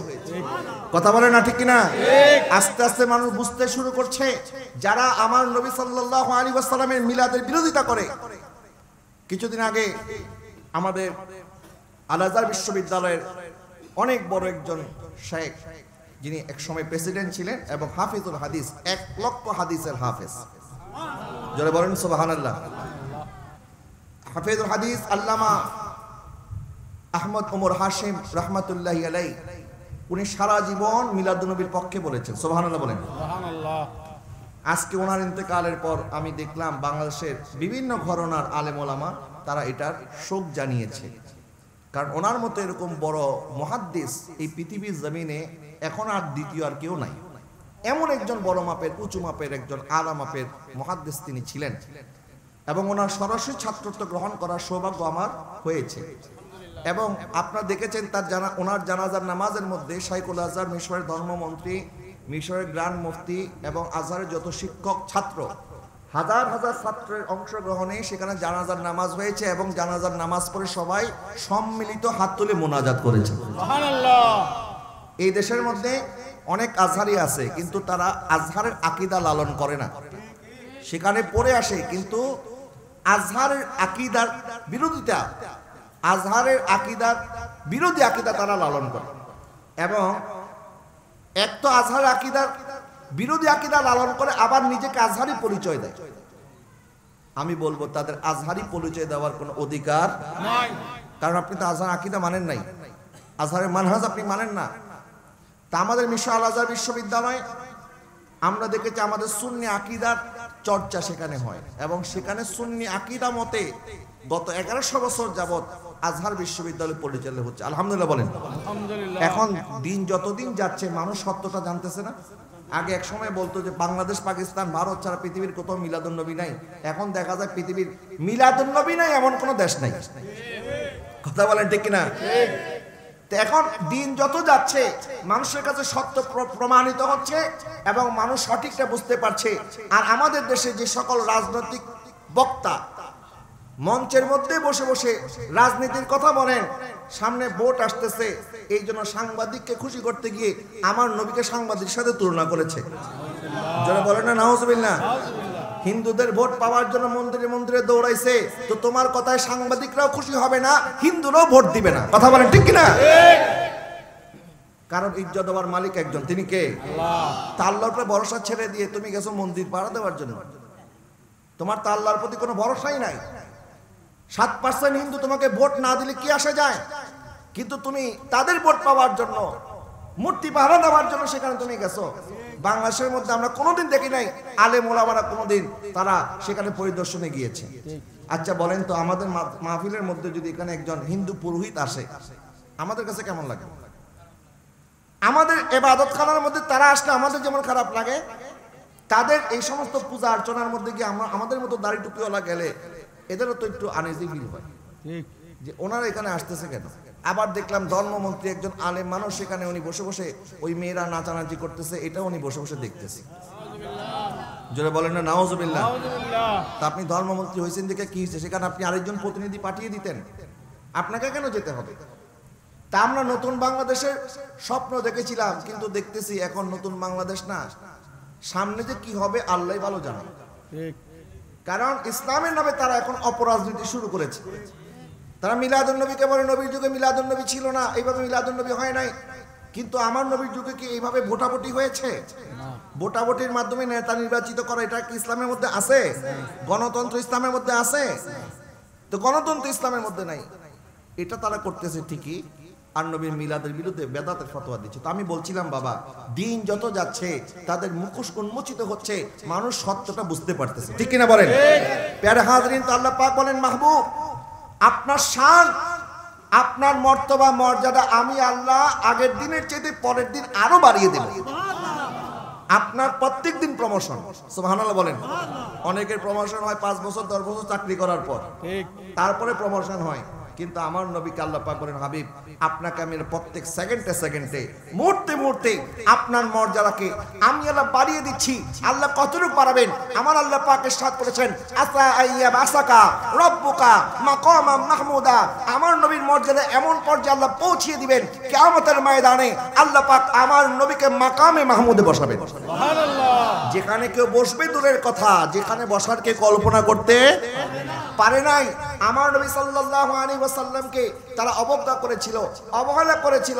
আমার নবী সাল্লাল্লাহু আলাইহি ওয়াসাল্লাম তাদের কথায় কষ্ট পেয়েছেন, কিন্তু আমার নবী তখনও সবর করেছেন, ধৈর্য ধারণ করেছেন। আমার নবীকে তারা মিথ্যাবাদী বলেছে, জাদুকর বলেছে, নির্বংশ বলেছে, বিভিন্ন কথা আমার নবীকে এমন ভাবে তীরের মতো আঘাত করেছে, আমার নবীর রক্তক্ষরণ হয়েছে, কিন্তু তারপরও জবানে কখনো আমার নবী নাশকর করে নাই, কখনো আমার আল্লাহর প্রতি আমার নবী সাল্লাল্লাহু আলাইহি ওয়াসাল্লাম ভরসা হারায় নাই। বরং আমার নবী জানতেন যে কাফের মুশরিক তারা আমাকে যতই বিরক্ত করুক না কেন, জবাব দিবেন কে? আল্লাহ। একজন তো আছেন যিনি জবাব দেওয়ার, উনি জবাব দিয়ে দিবেন। আমার আল্লাহ জবাব দিয়ে দিলেন, আপনাকে ভুলবো কিভাবে? আপনার ভুলার তো প্রশ্নই আসে না, আপনাকে ছেড়ে যাওয়ার তো প্রশ্নই আসে না। বরং আল্লাহ পাক সবসময় আপনার সাথে আছে এবং আপনার মর্যাদাকে বাড়িয়ে দিচ্ছেন। এমন ভাবে বাড়াবেন, আপনি যে কষ্ট করছেন, তাদের কথা শুনতেছেন, তাদের কথার কোনো জবাব দিচ্ছেন না, আপনি দিনের পর দিন তাদের অত্যাচার সহ্য করে যাচ্ছেন নীরবে নিবৃতে। আমি আল্লাহ আপনাকে এমন দেওয়া দেব, আপনাকে আমি আল্লাহ এমন মর্যাদা দেব, ওয়ালা সাউফা ইউতিকা রাব্বুকা ফাতারদা। আপনার রব আপনাকে এত বেশি দিবেন, আপনি আপনার রবের প্রতি খুশি হয়ে যাবেন। সুবহানাল্লাহ। আর একটু জোরে বলেন না সুবহানাল্লাহ। এই জন্য একজন সুফি বলেছেন, বিপদের সময় ধৈর্য ধারণ করে আপনি যদি জানতে পারতেন এই বিপদটা আসার কারণে আল্লাহ আপনাকে কত বড় পুরস্কার দিবেন, তখন বিপদে কাঁদতেন না, বরং তখন মুস্কি মুস্কি হাসতেন। জোরে বলেন না সুবহানাল্লাহ। কিন্তু আমরা কাঁদি কেন? কারণ আমাদের তো সেই ইয়াকিন নাই, সেই বিশ্বাস নাই, যেটাকে সবরে জামিল বলা হয়। যে সবরে জামিল অর্থাৎ বিপদের সময় আল্লাহর উপরে শক্ত ভরসা, শক্ত ইয়াকিন। আমার সামনে আমি দেখছি রাস্তা বন্ধ হয়ে গেছে, আমি দেখছি আমার বন্ধু আমার হাত ছেড়ে দিয়েছে, আমি দেখছি আমার ঘরের মধ্যে টাকা নাই, আমি দেখছি আমার ঘরে খাবার মতো চাল নাই, কিন্তু তখন বিশ্বাস আছে যে আল্লাহ পাক আমাকে যেইভাবেই হোক রিজিকের ব্যবস্থা করবেন, যেইভাবেই হোক বাঁচার ব্যবস্থা করবেন। কথা বলেন না ঠিক কিনা? এটার নাম সবরে জামিল। তো বিপদের মধ্যে ধৈর্য ধারণ করলে কি হয়? আল্লাহ পাক বলেছেন, ইন্নামা ইউয়াফাস সাবিরুনা আজরাহুম বিগাইরি হিসাব। দেখবেন গাছের মধ্যে ফল যখন একটা নষ্ট হয়ে যায়, মালিক ফলটা ফেলে দেয়। কেন? কারণ একটা নষ্ট ফল বাদ বাকি ফলগুলিকে নষ্ট করে দিবে। কথা বলেন না ঠিক কিনা? এই জন্য গাছের রক্ষণাবেক্ষণ যারা করে, মালি যারা হয়, তারা যখন দেখে ফল একটার মধ্যে পোকা ধরছে, তখন ওইটা কেটে ফেলে দেয়। তো কেটে ফেলে দেওয়ার মাধ্যমে কি হয়েছে? বাদ বাকি ফলগুলি রক্ষা পেয়েছে এবং ঠিক ওই জায়গার মধ্যে আরেকটা সুস্বাদু ফলের জন্ম হয়েছে। আপনি দেখছেন আপনাকে আল্লাহ পাক বিপদে ফেলেছেন, আপনি দেখছেন আপনি নদীতে পড়ে গেছেন, আল্লাহ পাক আপনাকে কেন নদীতে ফেলে দিলেন? এই জন্য ফেলেছেন কারণ আপনার দুশমন সাঁতার পারে না। আপনি সাঁতার পারেন, আপনি সাঁতার কেটে নিজেকে বাঁচাতে পারবেন, কিন্তু আপনাকে আল্লাহ পাক দুশমন থেকে দূরে সরাইয়া দিয়েছে, দুশমনদের নাগালের বাইরে করে দিয়েছে। আপনি মনে করছেন আপনি তো নদীতে পড়ে গেছেন, আর নদীতে পড়েন নাই, আপনাকে বাঁচিয়েছেন কে? আল্লাহ। এই বিশ্বাস রাখতে হবে। আমার নবী সেই ভরসা রেখেছেন। কখন আল্লাহ পাক বললেন, আল্লাহ তারা কেন আমাকে বিরক্ত করে? আমি তো সত্য কথা বলি। আমরা অনেক সময় যখন মানুষকে দাওয়াত দিই, ভালো কথা বলি, তারপরে মানুষ শুনতে চায় না। এরকম আছে না? ভালো বললেও মানুষ খারাপ বলে তার মনে কোনো স্বার্থ আছে, মনে হয় সে আমাদের পকেট কাটার জন্য এগুলি বলতেছে। আপনি গেছেন উপকার করার জন্য, তখন আপনাকে সন্দেহ করা শুরু করে দেয়, কিন্তু তখনও আপনাকে ধৈর্য ধারণ করতে হবে যে আপনি তো আল্লাহর জন্য করছেন। মানুষের কথা দিয়ে কি আসে যায়? মানুষ আপনাকে ইজ্জত দিতে পারবে না, ইজ্জত দেওয়ার মালিক কে? আল্লাহ। আল্লাহ ইজ্জত দিবে। আল্লাহ পাক ইরশাদ করেন, ওয়ালা সাউফা ইউতিকা রাব্বুকা ফাতারদা। আপনার রব আপনাকে এত দিবে, আপনি নবী আল্লাহর প্রতি খুশি হয়ে যাবেন। দেখেন কথার আল্লাহর টোনটা বুঝেন, আল্লাহ কোন শব্দ ইউজ করেছেন। ওয়ালা সাউফা, বলেন ওয়ালা ইউতিকা রব্বুকা ফাতারদ, আপনার রব আপনাকে এত দিবেন, আপনি আপনার রবের প্রতি খুশি হয়ে যাবেন। সুবহানাল্লাহ, আরেকটু জোরে বলেন না সুবহানাল্লাহ। মানে আল্লাহ পাক এখানে বারবার বুঝাই দিচ্ছেন আমি তো আপনার রব। আমি কার রব? এই যে আল্লাহ বলছেন আমি তো আপনার রব, আপনি আপনার রবের প্রতি খুশি হয়ে যাবেন। আপনার রব আপনাকে এত দিবে, তার মানে বোঝা গেল আমার নবীকে আল্লাহ পাক নিজের থেকে কখনো জুদা করে নাই। নবীকে আল্লাহ পাক বুঝাই দিলেন মাহবুব আপনি কখনো একা নন, আপনি কখনো একা ছিলেন না, আপনি কখনো একা হবেন না, আপনার সাথে আমি আল্লাহ সব সময় আছি। সুবহানাল্লাহ, আরেকটু জোরে বলেন না সুবহানাল্লাহ। যারা এখনো বুঝে নাই তারা বুঝবে কখন কিয়ামতের ময়দান যখন কায়েম হবে, আমার নবীকে আল্লাহ পাক তখন লেওয়ায়ে হামদ দান করবেন, যে লেওয়ায়ে হামদের ছায়ার নিচে আশ্রয় গ্রহণ করবেন সকল নবীরা। সুবহানাল্লাহ, আরেকটু জোরে বলেন না সুবহানাল্লাহ। নবী ইরশাদ করেছেন আনা হাসের ইহশারুন নাস আলা কদমি, আমি হচ্ছি হাসের, কিয়ামতের ময়দানে সকল মানুষ আমি নবীর কদমে আশ্রয় নেবে। সুবহানাল্লাহ, সেদিন বোঝা যাবে নবীর শান কত মহান হাসরের ময়দান। সুবহানাল্লাহ বলেন। হাসরে কাদির भी अजब देखने वाला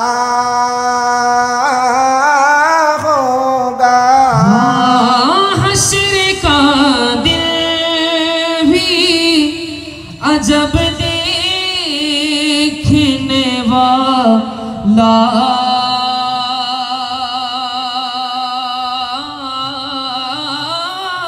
होगा कि जुल्फों लेहरा थे वो जब आएंगे, फिर क़यामत में भी रे क़यामत होगी। नाते सरकार की पढ़ता हूँ नाते सरकार की पढ़ता हूँ मैं, बस इसी बात से घर में मेरी रहमत होगी। সুবহানাল্লাহ বলেন। হাসরের ময়দান যখন কায়েম হবে, সবাই যখন নফসি নফসি করবে, টেনশনে থাকবে, যখন দেখবে আমার নবী আসতেছে সবার মুখে তখন হাসি ফুটে উঠবে। সুবহানাল্লাহ, কারণ কামলিওয়ালা চলে এসেছে। সুবহানাল্লাহ বলেন না। আজকে যারা মিলাদুন নবীর জুলুসে আমার হুজুর কিবলা আলম আওলাদ রাসূল হুজুর কিবলা সাইয়্যিদি সানাদি আল্লামা তাহের শাহ মাদ্দাজিলুল আলীকে দেখলে যারা হিংসায় জ্বলে পুড়ে ছাই হয়ে যায়, বলে সুন্নিরা কি এমন পেয়েছে, পাকিস্তান থেকে পীর একটা ভাড়া করে আনে আর তাকে সামনে নিয়ে তারা জুলুস করতে থাকে, র্যালি করতে থাকে। আরে আমরা তো আমার হুজুর কিবলাকে ভালোবাসি, কারণ আমরা নবীকে দেখি নাই, আমরা নবীর আওলাদকে দেখেছি। তাহলে নবীর আওলাদকে পেয়ে যদি আশিকে রাসূল এত খুশি হয়, কিয়ামতের ময়দানে আমার নবীকে যখন পাবে তখন আমরা কত খুশি হব। কথা বলেন ঠিক কিনা? আল্লাহু আকবার।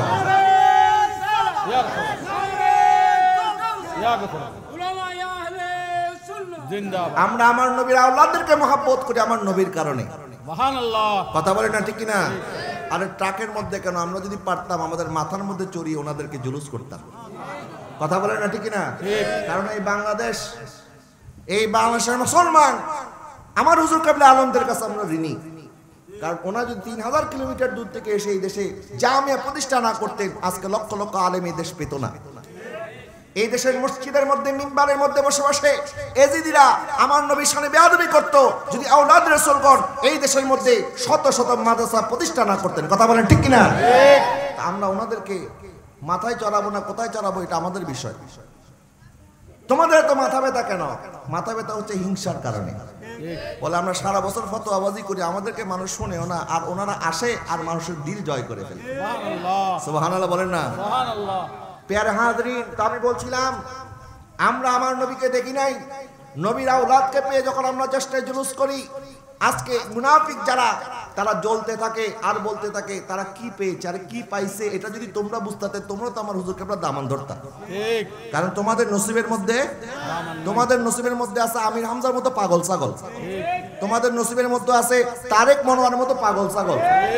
তোমরা তাদের অনুসরণ করে তাদের সাথে তোমরা, তারা যেখানে যাবে সেখানে যাবে। এত বড় মিথ্যা কথা বলেছে, বলে আমি 90 সালে আমি ফুটবল লিগে খেলেছি। অক্সফোর্ড ইউনিভার্সিটির মধ্যে প্রফেসর ছিল। এত বড় ডাহা মিথ্যাবাদী তোমাদের বড় বড় শাইখ। আর আমাদের সুন্নি বক্তা যারা, যদি একটু অনেক সময় এদিক সেদিক বলেছে, কিন্তু কোনোদিন কোনো সুন্নি আলেম নবীর সামনে বেয়াদবি করে নাই। কথা বলে না, ঠিক না? আমাদের তাহারি ভাইকে নিয়ে তারা ট্রল করে, তো উনি কি দোষ করছে বলে, উনি বলছে ঢেলে দেই। আচ্ছা ঢেলে দেই এই কথাটা বললে কি দোষ হইছে? উনি বলছে ঢেলে দেই, এটা নিয়ে তারা আমাদের সুন্নিদের ভিতরে লেগে গেছে। বল দেখছো সুন্নি আলেম হয়ে কত বড় ঢেলে দেই বলেছে, তার মামলাও তারা করেছে। আমাদের ভাই যদি ঢেলে দেই এটা বলা অন্যায় হয়ে থাকে, তো তোমাদের বক্তা যখন কাউবয় বলেছে, যখন আমার নবীর সামনে বেয়াদবি করে রাখাল বলেছে, আম্মাজান আয়েশার ব্যাপারে বলেছে ইনটেক না, নাউজুবিল্লাহ, জোরে বলেন না নাউজুবিল্লাহ। এবং আমার নবীর ব্যাপারে বলেছেন নবী নাকি সাংবাদিক ছিল, জোরে বলেন না নাউজুবিল্লাহ। তো তোমাদের কপালে এরকম পাগল ছাগলই জুটবে, ঠিক। আর আমাদের কপালের মধ্যে আল্লাহ পাক রেখেছেন আওলাদ রাসূলকে, সুবহানাল্লাহ। এটা আমাদের সুন্নিদের খুশনসিব। কারণ কোন অনেক জিনিস আছে যেগুলি দলিলে হয় না, নসিবের দরকার আছে, ঠিক। আল্লাহ পাক আমাদের নসিবে রেখেছেন হযরতে মূসা আলাইহিস সালাম এবং খিদির আলাইহিস সালাম যখন একটা দেয়াল ধসে পড়তে দেখছেন, কোরআন শরীফের মধ্যে আছে যে গ্রামবাসী ওনাদেরকে বৃষ্টির মধ্যে আশ্রয় দেয় নাই, খিদির আলাইহিস সালাম বললেন আসেন আমরা এই দেয়ালটা মেরামত করে দিই। মূসা আলাইহিস সালাম বললেন আপনার কোনো কাজ কাম আমার বুঝে আসতেছে না, এই গ্রামের মানুষ আমাদের সাথে অবিচার করলো, আমাদেরকে আশ্রয় দেয় নাই, বৃষ্টির মধ্যে আমরা ভিজতেছি, আমরা খোলা আকাশের নিচে বসে আছি, আর আপনি বলছেন এই দেয়াল আপনি আর আমি মেরামত করব, কেন মেরামত করব? তখন মূসা আলাইহিস সালামকে খিদির আলাইহিস সালাম জবাব দিচ্ছেন কানা আবুহুমা সলিহান, এই দেয়ালের নিচে দুইটা এতিম বাচ্চার সম্পদ আছে, তার পিতা অনেক নেককার ছিল, সুবহানাল্লাহ। একটু জোরে বলেন না সুবহানাল্লাহ। তাদের পিতার নেককার হওয়ার কারণে মুফাসসিরিনে কেরাম বলেছেন তাদের সরাসরি পিতা নয়, বরং তাদের 7 পুরুষ পূর্বে একজন নেককার আল্লাহর ওলি ছিল, এরা হচ্ছে তাদের বংশধর। ওই আল্লাহর ওলির বংশধর হওয়ার কারণে আমার আল্লাহ পাক ওই এতিম দুই বাচ্চার সম্পদ রক্ষণাবেক্ষণের দায়িত্ব দিলেন মূসা আলাইহিস সালাম এবং খাজা খিদির আলাইহিস সালামকে, সুবহানাল্লাহ। ঠিক একই ভাবে আমাদের বাপ দাদাদের মধ্যে হয়তো এমন কোন আল্লাহর বুজুর্গ ছিলেন, আল্লাহর মাহবুব কোন বান্দা ছিলেন, যার কারণে আল্লাহ পাক আমাদের নসিবের মধ্যে আওলাদ রাসূলদের গোলামি রেখেছেন, সুবহানাল্লাহ। এটা তাদের কৃতিত্ব, আমাদের কৃতিত্ব না, এটা আল্লাহ পাক আমাদের প্রতি দয়া করেছেন।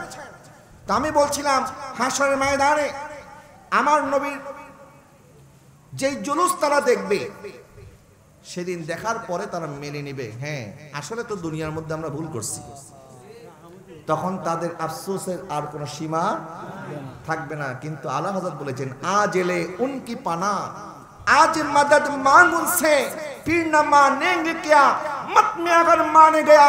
আরে নবীর শান আজমত তো কিয়ামতের ময়দানে মানতেই হবে, তাহলে আমরা কিয়ামতের জন্য অপেক্ষা কেন করব? দুনিয়া থেকে আমার নবীর প্রশংসা আমরা করব, কথা বলেন ঠিক কিনা? দুনিয়ার থেকে আমার নবীর শান আমরা স্বীকার করব, কথা বলেন ঠিক কিনা? আল্লাহ পাক বলেছেন হাবিব আপনাকে আমি আল্লাহ খুশি করব কতক্ষণ, যতক্ষণ আপনি খুশি হবেন না, সুবহানাল্লাহ বলেন। কোরআনের মধ্যে কিছু আয়াত আছে যেগুলি অত্যন্ত ভীতিদায়ক, যেমন কবরের আযাব, হাশরের কঠিন ময়দান। এর মধ্যে সবচেয়ে কঠিন আয়াত হচ্ছে ফামাইয়া আমাল মিসকালা যাররাতিন শাররান ইয়ারা ওয়া মান ইয়ামাল মিসকালা যাররাত ফামাইয়া আমাল মিসকালা যাররাতিন খায়রান ইয়ারা ওয়া মান ইয়ামাল মিসকালা যাররাতিন শাররান ইয়ারা। এই যে আল্লাহ পাক বললেন কিয়ামতের ময়দানে তোমাদের নেক আমল তোমরা যা অনুপরিমাণ, তোমরা যা ক্ষুদ্র পরিমাণ সরিষার দানা পরিমাণ যে নেক আমল করছো এটাও দেখানো হবে, আর তোমরা যে সরিষার দানা পরিমাণ গুনাহ করছো এটাও তোমাদেরকে কি দেখানো হবে। তার মানে কোনো গুনাহ গোপন থাকবে না। এটা হচ্ছে কোরআনের সবচেয়ে কঠিন আয়াত। এখন সবচেয়ে প্রশান্তিময় আয়াত কোনটা? মুফাসসিরিন কেরাম বলেছেন সবচেয়ে প্রশান্তিময় আয়াত হচ্ছে আল্লাহ পাক বলেছেন লা তাকনাতু মির রাহমাতিল্লাহ ইন্নাল্লাহা ইয়াগফিরুয যুনুবা জামিআ। আল্লাহ পাক বলছেন আমার রহমত থেকে নিরাশ হয় না, আমি আল্লাহ পাক চাইলে তোমাদেরকে ক্ষমা করে দেব। সুবহানাল্লাহ বলেন। আল্লাহ পাক চাইলে আমাদের সমস্ত গুনাহ ক্ষমা করতে পারে কি পারে না? পারে। কিন্তু যিনি কারবালার ময়দানে শহীদ হন নাই, নবীর একজন বংশধর ইমাম হুসাইনের সন্তান আলী যাইনুল আবিদিন রাদিয়াল্লাহু তাআলা, যাদের বংশ পরস্পরায় এখনো এই পৃথিবীর মধ্যে নবীর বংশ আছে। আলহামদুলিল্লাহ বলেন না? আলহামদুলিল্লাহ। ইয়াজিদ বাহিনী তাকে শহীদ করতে পারে নাই। কেন? কারণ উনি যদি শহীদ হয়ে যায় তাহলে নবীর আওলাদ কেমনে আসবে? আল্লাহ পাক ওনাকে রক্ষা করেছেন। উনি অসুস্থ ছিলেন, কারবালার ময়দানের যুদ্ধে উনি যাইতে পারেন নাই। তো উনি বলছেন কোরআনের মধ্যে সবচেয়ে প্রশান্তিময় আয়াত এটা নয়, কারণ আল্লাহ পাক বলেছেন লা তাকনাতু মির রাহমাতিল্লাহ ইন্নাল্লাহা ইয়াগফিরুয যুনুবা জামিআ। এটা ঠিক আছে, আল্লাহর রহমত থেকে নিরাশ হয় না। আল্লাহ পাক চাইলে তোমাদের সকল গুনাহ ক্ষমা করতে পারে, তবে আমার আল্লাহ নবীর সুপারিশ ছাড়া ক্ষমা করবে না। কথা বলেন না ঠিক না? এই হাদিস আপনারা সবাই জানেন, কিয়ামতের ময়দানে সবাই সবার আগে যাবে কার কাছে? আদম আলাইহিস সালামের কাছে। ঈসা আলাইহিস সালামের কাছে আসার পর ঈসা আলাইহিস সালাম বলবে তোমরা আখেরি নবীর কাছে যাও। আমার নবী কিয়ামতের ময়দানে শাফাআত করবেন, যেই শাফাআতকে বলা হয় শাফাআতে কুবরা, এবং নবীর শাফাআত অনুযায়ী আল্লাহ পাক কিয়ামতের ময়দানের হিসাব শুরু করবেন। সুবহানাল্লাহ বলেন। সেই শাফাআতের অন্তর্ভুক্ত হবে সবাই, শুধু মুসলমান না। সেই শাফাআতের অন্তর্ভুক্ত হবে কাফির মুশরিকরা, মুনাফিকরা, জাহান্নামী দোজখী যারা, তাদেরকে আল্লাহ সুবহানাহু ওয়া তাআলা আমার নবীর শাফাআতে, আমার নবীর সুপারিশ ক্রমে তাদের হিসাব কিতাবের খাতা আল্লাহ পাক শুরু করবেন। সুবহানাল্লাহ বলেন। এরপর ফয়সালা হবে কে জান্নাতে যাবে, কে জাহান্নামে যাবে। তাহলে আল্লাহ পাক তো ডাইরেক্ট শুরু করতে পারতেন কিনা বলেন? আমার নবীর সুপারিশ ছাড়া আল্লাহ শুরু করতে পারতেন কিনা? পারতেন। কিন্তু আল্লাহ পাক আমার নবীর ক্ষমতা বুঝাইয়া দিলেন, যতক্ষণ তুমি আমার নবীর হবা না ততক্ষণ তুমি আমারও হবা না। কথা বলেন না ঠিক না? আমাকে পাইতে হইলে কার কাছে যাইতে হবে? ওয়ালাউ আন্নাহুম ইযযালামু আনফুসাহুম জাউকা ফাস্তাগফিরুল্লাহা ওয়াস্তাগফারা লাহুমুর রাসূলু লাওয়াজাদুল্লাহা তাওয়াবার রহিমা। যখন নফসের প্রতি জুলুম করেছো আমার মাহবুবের কাছে চলে যাও, নবী যদি সুপারিশ করে আল্লাহ ক্ষমা করে দেবে। সুবহানাল্লাহ। তাইলে নবীর সুপারিশ লাগবে কি লাগবে না? তাহলে নবী যে সুপারিশ করবেন আল্লাহ ক্ষমা করবেন, নবীর সুপারিশ আগে ক্ষমা মিলবে না। এখন আল্লাহ পাক বলেছেন ওয়ালা সাউফা ইউতিকা রব্বুকা ফাতারদা। আল্লাহ পাক বলেছেন হাবিব আপনার রব আপনাকে এত দিবে, আপনি আপনার রবের প্রতি খুশি হয়ে যাবেন।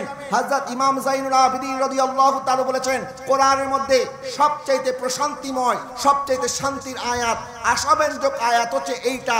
কারণ আমার নবী যতক্ষণ সুপারিশ করতে থাকবেন আল্লাহ পাক ততক্ষণ ক্ষমা করতে থাকবেন। নবীজি যতক্ষণ খুশি হবেন না আমার আল্লাহ ততক্ষণ নবীকে খুশি করবেন। সুবহানাল্লাহ। একটু জোরে বলেন না সুবহানাল্লাহ। যেমন অন্যান্য আম্বিয়া আলাইহিস সালামও ওনারও উম্মতের প্রতি দয়া করেছেন, কিন্তু আমার নবীর মতো না। আল্লাহ পাক বলেন লাকাদ জাআকুম রাসূলুম মিন আনফুসিকুম আজিজুন আলাইহি মা আনিতুম হারিসুন আলাইকুম বিল মুমিনিনা রাউফুর রহিম। আমার নবী হচ্ছে উম্মতের প্রতি দয়ার ভান্ডার, দয়ার সাগর। হযরত ইব্রাহিম আলাইহিস সালাম যখন আল্লাহর দেবে দোয়া করলেন, আল্লাহকে বলছেন আল্লাহ যারা আমাকে মানে ফামান তাবিআনি ফাইন্নাহু মিন্নি ওয়ামান আসানি ফাইন্নাকা গফুরুর রহিম। যারা আমাকে মানে তারা আমার, আর যারা আমাকে মানে না আমার অবাধ্যতা করে আল্লাহ তাদেরকে আপনার হাওয়ালা করে দিলাম, আপনি গফুরুর রহিম। অর্থাৎ তিনি বলতেছেন তাদের দায় আমি নেব না। বলেন তাদের দায় আমি নেব না, কারণ আপনি গফুরুর রহিম, আপনি চাইলে ক্ষমা করতে পারেন, এটা আপনার ইখতিয়ার, আপনার ইচ্ছা, আমি কোন তাদের দায় নেব। হযরত ঈসা আলাইহিস সালাম বলেছেন ফাইন তুআযিবহুম ফাইন্নাহুম ইবাদুক। আল্লাহ তাদেরকে যদি আপনি আযাব দেন তাহলে তো তারা আপনারই বান্দা, তারা আমার উম্মত যেমন তারা তো আপনারই বান্দা। আপনার বান্দাকে যদি আপনি আযাব দেন তাহলে এটা আপনার বান্দার বিষয়, কারণ তারা আপনার বান্দা। এই দুই আয়াত পড়তে পড়তে আমার নবী কান্না করে দিয়েছেন। সুবহানাল্লাহ বলেন। সুবহানাল্লাহ। কোরআনের মধ্যে আছে এই দুই আয়াত। আর এই হাদিস যেটা বলতেছি এটা তিরমিজি শরীফের হাদিস। আমার নবী সাল্লাল্লাহু আলাইহি ওয়াসাল্লাম এই দুই আয়াত পড়তেছেন আর আমার নবী কান্না করছেন। আল্লাহ সুবহানাহু ওয়া তাআলা বললেন ইয়া জিবরাইল ইযহাব ইলা মুহাম্মদ ফাসআল মা ইউবকিহি, জিবরিল আমার নবীর কাছে যাও আর আমার নবীকে জিজ্ঞাসা করো আমার নবী কেন কান্না করছেন, আর আমার নবীকে বলো ওয়া রাব্বুকা আলাম, হাবিব আপনি কেন কান্না করছেন, আল্লাহ কিন্তু ভালো করেই জানে। জোরে বলেন না সুবহানাল্লাহ। তা আল্লাহ জিবরিলকে পাঠাইলেন কেন? আল্লাহ যদি জানেন আল্লাহ পাঠাইছে কেন? আমার নবীকে সান্ত্বনা দেওয়ার জন্য। সুবহানাল্লাহ বলেন। নবীজি সাল্লাল্লাহু আলাইহি ওয়াসাল্লামের কাছে যখন জিবরিল আসছে, জিবরিল বললেন আল্লাহ আপনাকে সালাম দিয়েছেন এবং আল্লাহ জিজ্ঞাসা করেছেন আপনি কেন কান্না করছেন। আমার নবী সাল্লাল্লাহু আলাইহি ওয়াসাল্লাম বলছেন ইব্রাহিম আলাইহিস সালাম বলেছিলেন ইব্রাহিম আলাইহিস সালাম বলেছিলেন ফামান তাবিয়ানি ফাইন্নাহু মিন্নি ওয়া মান আসানি ফাইন্নাকা গফুরুর রহিম। উনি ওনার উম্মতকে দুই ভাগ করেছেন, নেককারদেরকে নিজের কাছে রাখছেন আর গুনাহগারদেরকে আল্লাহর হাওয়ালা করে দিবেন।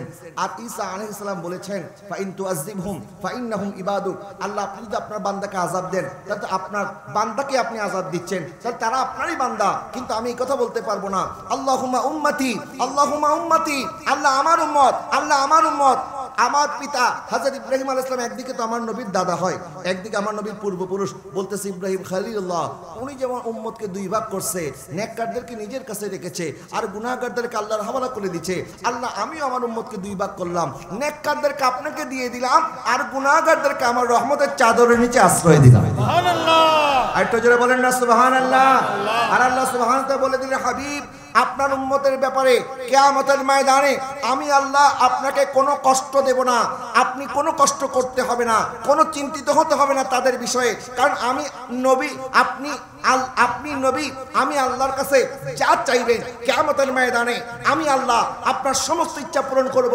ওয়ালা সাউফা ইউতিকা রাব্বুকা ফাতারদা, কিয়ামতের ময়দানে যখন ফয়সালা হয়ে যাবে, যখন জাহান্নামের ফেরেশতারা আমাদেরকে ধরে ধরে জাহান্নামের দিকে রওনা করে দিবে, তখন আল্লাহ সুবহানাহু ওয়া তাআলার দরবারে আমার নবী সাজদায় পড়বেন। আল্লাহ পাক বলবেন ইয়া মুহাম্মদ ইরফা রাসাক ফাসাল তুতা ফাশফা তুশফা, হাবিব আপনার মাথা উত্তোলন করুন, আপনি বলেন আপনাকে দেওয়া হবে, আপনি চান আপনার সুপারিশ আমি আল্লাহ কবুল করব। আমার নবী বলবেন আল্লাহ আমার উম্মতকে জাহান্নামের দিকে হাকি নিয়ে যাওয়া হচ্ছে, আল্লাহ আমার উম্মত, আল্লাহ আমার উম্মত, আমার আল্লাহ বলবে আপনি তাদেরকে সুপারিশ করতে থাকেন, আমি আল্লাহ ক্ষমা করতে থাকবো। আলা হযরত বলেছেন পেশে হক মুজদা শাফাআত কা সুনাতে जाएंगे आप रोते जाएंगे हमको हंसाते जाएंगे। কিয়ামতের ময়দানে একদিকে আমার নবীর চোখের পানিতে আমার আল্লাহ আমাদেরকে ক্ষমা করবেন, নবীর চোখের পানির উসিলায় আমরা সেদিন আনন্দিত হয়ে আনন্দ চিত্তে জাহান্নাম থেকে জান্নাতে চলে যাব। সুবহানাল্লাহ। আমরা জান্নাতে যাব কার উসিলায়? বলেন না কার উসিলায়? তা আমরা নবীকে পেয়ে খুশি না বেজার? তা আমরা খুশিতে মিলাদুন নবী করলে তোমাদের জ্বলে কেন? কথা বলেন না ঠিক কিনা? আমার নবী আমাদের জন্য এত কিছু করেছেন, আমরা বুঝি আমার নবীকে একটু দাঁড়ায় সালাম দিতে পারবো না? আমরা বুঝি আমার নবীর প্রতি একটু দুরূদ সালাম পড়লেই কিছু মানুষ আছে এমন ভাবে আমাদেরকে বেদাতি মুশরিক এমন ভাবে তারা বলে মনে হয় আমরা হিন্দুদের চাইতে খারাপ। এরকম ব্যবহার তারা করে না? বলে না? করে কি করে না? নয় তারা হিন্দুদের সাথে কি এত আনন্দ নিয়ে তারা পূজা মণ্ডপে যাইতে পারে, আর এদিকে ব্রাহ্মণবাড়িয়ার মধ্যে মিলাদুন নবীর জুলুস যেন সুন্নিরা করতে না পারে, লাঠি নিয়ে রাস্তার মধ্যে বসে থাকে। জোরে বলেন না নাউজুবিল্লাহ। এই সকল ভণ্ডদের হাত থেকে আল্লাহ পাক আমাদের দেশের মুসলমানদেরকে যেন হেফাজত করে, সবাই বলেন আমিন। বাবারা কষ্ট পাচ্ছেন আপনারা? আমি বলছিলাম আমার আল্লাহ সুবহানাহু ওয়া তাআলা নবীকে সান্ত্বনা দিচ্ছেন ওয়ালা সাউফা ইউতিকা রাব্বুকা ফাতারদা, আপনি যতক্ষণ খুশি হবেন না আপনাকে খুশি করবেন কে? আল্লাহ। এরপর আল্লাহ পাক বলছেন আলাম ইয়াজিদিকা ইয়াতীমান ফাআওয়া, মাহবুব আপনি স্মরণ করুন যখন আপনি দুনিয়াতে আগমন করেছেন আপনার পিতার চেহারা মোবারক আপনি দেখেন নাই, মাকে পেয়েছেন মাত্র 6 বছর পর্যন্ত, আপনাকে আদর করার মতো আপনার কোনো ভাই নাই, কোনো বোন নাই, আপনার অভিভাবকত্ব নেওয়ার মতো আপনার বাবাও নাই, আপনার মাও নাই, কিন্তু আমি আল্লাহ তখন আপনার সাথে ছিলাম। সুবহানাল্লাহ। আর একটু জোরে বলেন না সুবহানাল্লাহ। সুবহানাল্লাহ। আল্লাহ পাক আরেক আয়াতে বলছেন ফাইন্নাকা বিআয়ুনিনা, আপনি আপনার রবের চোখে চোখে আছেন। আমার নবী কোন অবস্থায় থাকবেন, আমার নবীর কিভাবে, আমার নবীর পরওয়ারিশ হবে, আমার নবী কোথায় থাকবেন, আমার নবীর দুধ, আমার নবীকে কে দুধ পান করাবেন, আমার নবীকে কে সাহায্য করবেন, এটা সমস্ত কিছু ফয়সালা কার? আল্লাহ। আল্লাহ যাদের নসিবে রেখেছেন তারাই অর্জন করেছে। মা হালিমা সাদিয়া রাদিয়াল্লাহু তাআলা আনহার নসিবের মধ্যে ছিল আমার নবীকে দুধ পান করানোর সৌভাগ্য আমার আল্লাহ পাক তাকে দান করেছেন। সুবহানাল্লাহ, জোরে বলেন না সুবহানাল্লাহ। যখন নবীজির 8 বছর বয়সে নবীর দাদাও ইন্তেকাল করেছেন, তখন মক্কার মধ্যে কান্নার রোল পড়ে গেল। কারণ আমির কুরাইশ ইন্তেকাল করেছেন, কারণ কুরাইশদের সর্দার খানে কাবার মোতাওয়াল্লি ইসমাইল আলাইহিস সালামের বংশধর আমার নবীর দাদা জান তো অত্যন্ত প্রতাপশালী ছিলেন, পাওয়ারফুল ছিলেন, মক্কার মধ্যে অবিসংবাদিত নেতা ছিলেন। যখন আমার নবী মাকেও হারিয়েছেন, তার 2 বছরের মাথায় দাদাকেও হারাইছেন, তখন মক্কার মানুষ সবাই দেখছে আমার নবী এমন ভাবে কান্না করছেন, সবাই আফসোস করছে, আহ মুহাম্মদের বাবাও নাই, মাও নাই, দাদা ছিলেন তিনিও চলে গেছেন, কিন্তু আমার আল্লাহ পাক বলেন মাহবুব তখন আমি আল্লাহ আপনার পাশেই ছিলাম। সুবহানাল্লাহ, আপনাকে কখন আপনার রব একা হতে দেয় নাই, সব সময় আপনি আমার আপনাকে আমি আল্লাহ চোখে চোখে রেখেছি। এরপর আল্লাহ পাক বলছেন ওয়াওয়াজাদাকা দাল্লান ফাহাদা। আপনাদেরকে আমি শুরুতেই বলেছিলাম এই একটি সূরার মধ্যে আমার আল্লাহ অসংখ্য নিদর্শনাবলী যেমন রেখেছেন, সবক যেমন রেখেছেন, এবং এখান থেকে মুনাফিক চেনার শিক্ষাও রেখেছেন।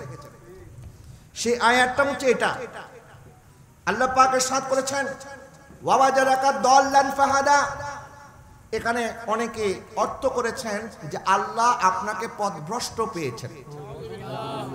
একটু আসতে বলেন। আমার নবী কি কখনো পথভ্রষ্ট ছিলেন? না।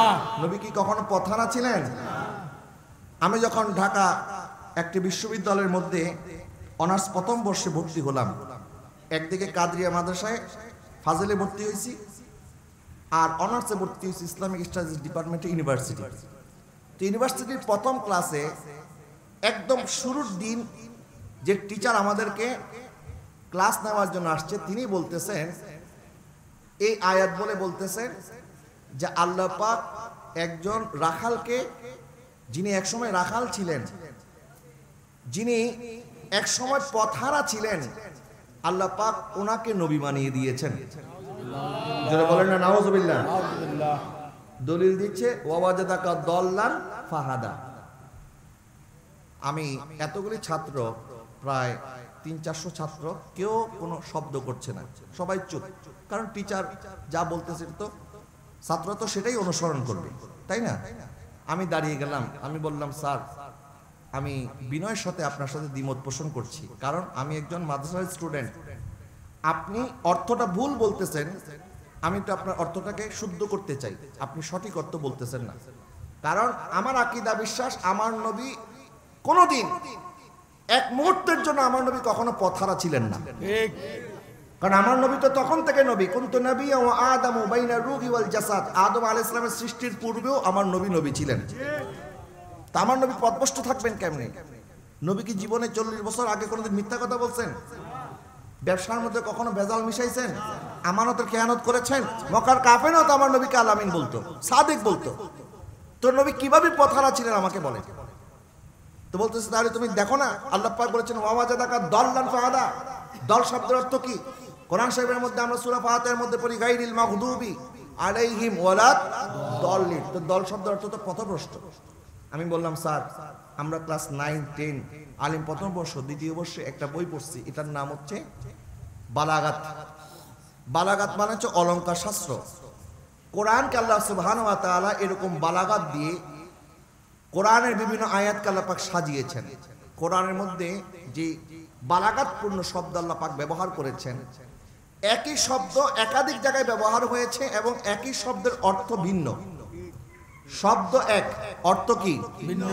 যেমন আমি যখন আপনাকে বলি ইউ, আমি ইংরেজিতে ইউ বলেছি, কিন্তু ইউ শব্দের অর্থ তুমিও হতে পারে, আপনিও হতে পারে, তুইও হতে পারে। এখন আপনি কাকে আপনি তুই বলেন, কাকে আপনি আপনি বলেন, কাকে আপনি তুমি বলেন, এটার মধ্যে আপনার বিবেক খাটাইতে হবে। খালি ইউ বললে আপনি যাকে আপনি বলেন তাকে তুই বলতে পারবেন না। আচ্ছা আমি যদি আপনাদেরকে তুই তুকারি সম্বোধন করি, আপনারা বলবেন না হুজুরের আদব কায়দা জানা নাই? ঠিক বলবেন কিনা বলেন না? আচ্ছা অনেক সময় অনেক সত্য কথা বলা যায় না। যেমন আমাদের মামা যিনি সম্পর্কে আমার বাবার শালা হয়, আপনার মামা আপনার বাবার কি হয়? এখন মামাকে যদি মামা না বলে বলেন আমার আব্বার শালা, কেমন আছেন? আদব হবে না বেয়াদবি হবে? মাকে যদি মা না বলে বলেন আমার আব্বার বউ, আদব হবে না বেয়াদবি হবে? তার মানে বোঝা গেল সব কথা সব সময় বলা যায় না। আপনাকে অবস্থা বুঝতে হবে যে কোন শব্দটা আপনি কোথায় ব্যবহার করবেন। এতটুকু যদি আপনি না বুঝেন তাহলে আপনি কিসের আলেম হয়েছেন? ঠিক কথা বলেন না ঠিক না? যারা মঞ্চে বসে বলে উমুক নায়িকার দিকে আপনি একবার বিসমিল্লাহ বলে তাকাবেন, আল্লাহর সৃষ্টি কত সুন্দর। জোরে বলেন না নাউজুবিল্লাহ? বলে নাই? বলে না? বসে কিনা? তার মানে বোঝা গেল তাদের অনুসারীরা মনে আল্লাহর নাম নিয়ে তাদের দিকে তাকায়। তো তাদের ইমাম যদি এই কাজ করে তাহলে মুক্তাদির অবস্থা কি হবে? এখন আমাকে বলেন, যাদের এই ধরনের কমন সেন্স নাই, কোন শব্দ কোথায় ব্যবহার করতে হবে। নবীজি সাল্লাল্লাহু আলাইহি ওয়াসাল্লাম মেষ পালন করেছেন, কিন্তু আমার নবী রাখালি করে নাই। ঠিক কথা বলেন না ঠিক কিনা? আবার এখন তো রাখাল বলে নাই, বলতে বলতে কাউবয় বলে ফেলেছে। আচ্ছা, আমার নবী কি কখনো গরু চড়াইছে? আমার নবী মেষ চড়িয়েছেন।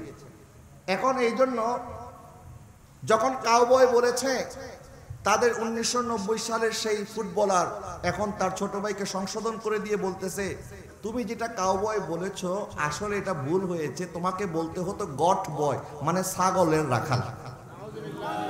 জোরে বলেন না নাউজুবিল্লাহ? এখন গুরু সারগীতকে শিখাই দিচ্ছে, বেয়াদবি তোমারটা যেটা হয়েছে একটু ছোট হয়েছে, আর একটু বড় করে করার দরকার ছিল। জোরে বলেন না নাউজুবিল্লাহ? আল্লাহ পাক বলেছেন লা তাকুলু রাইনা, খবরদার আমার রাসূলকে রাইনা বলিও না। কারণ রাইনা বললে অসুবিধা কি? রাইনা শব্দের অর্থ আমাদের দিকে একটু দৃষ্টিপাত করেন, কিন্তু রাইনার আরেকটা অর্থ আছে। রাইনা দিয়ে কাফের মুশরিকরা আমার নবীকে রাখাল বুঝাইতো। তারা আমার নবীকে ব্যঙ্গ করার জন্য রাইনা রাইনা শব্দ দিয়ে আমার নবীকে কষ্ট দেওয়ার জন্য রাইনা ডাকতো।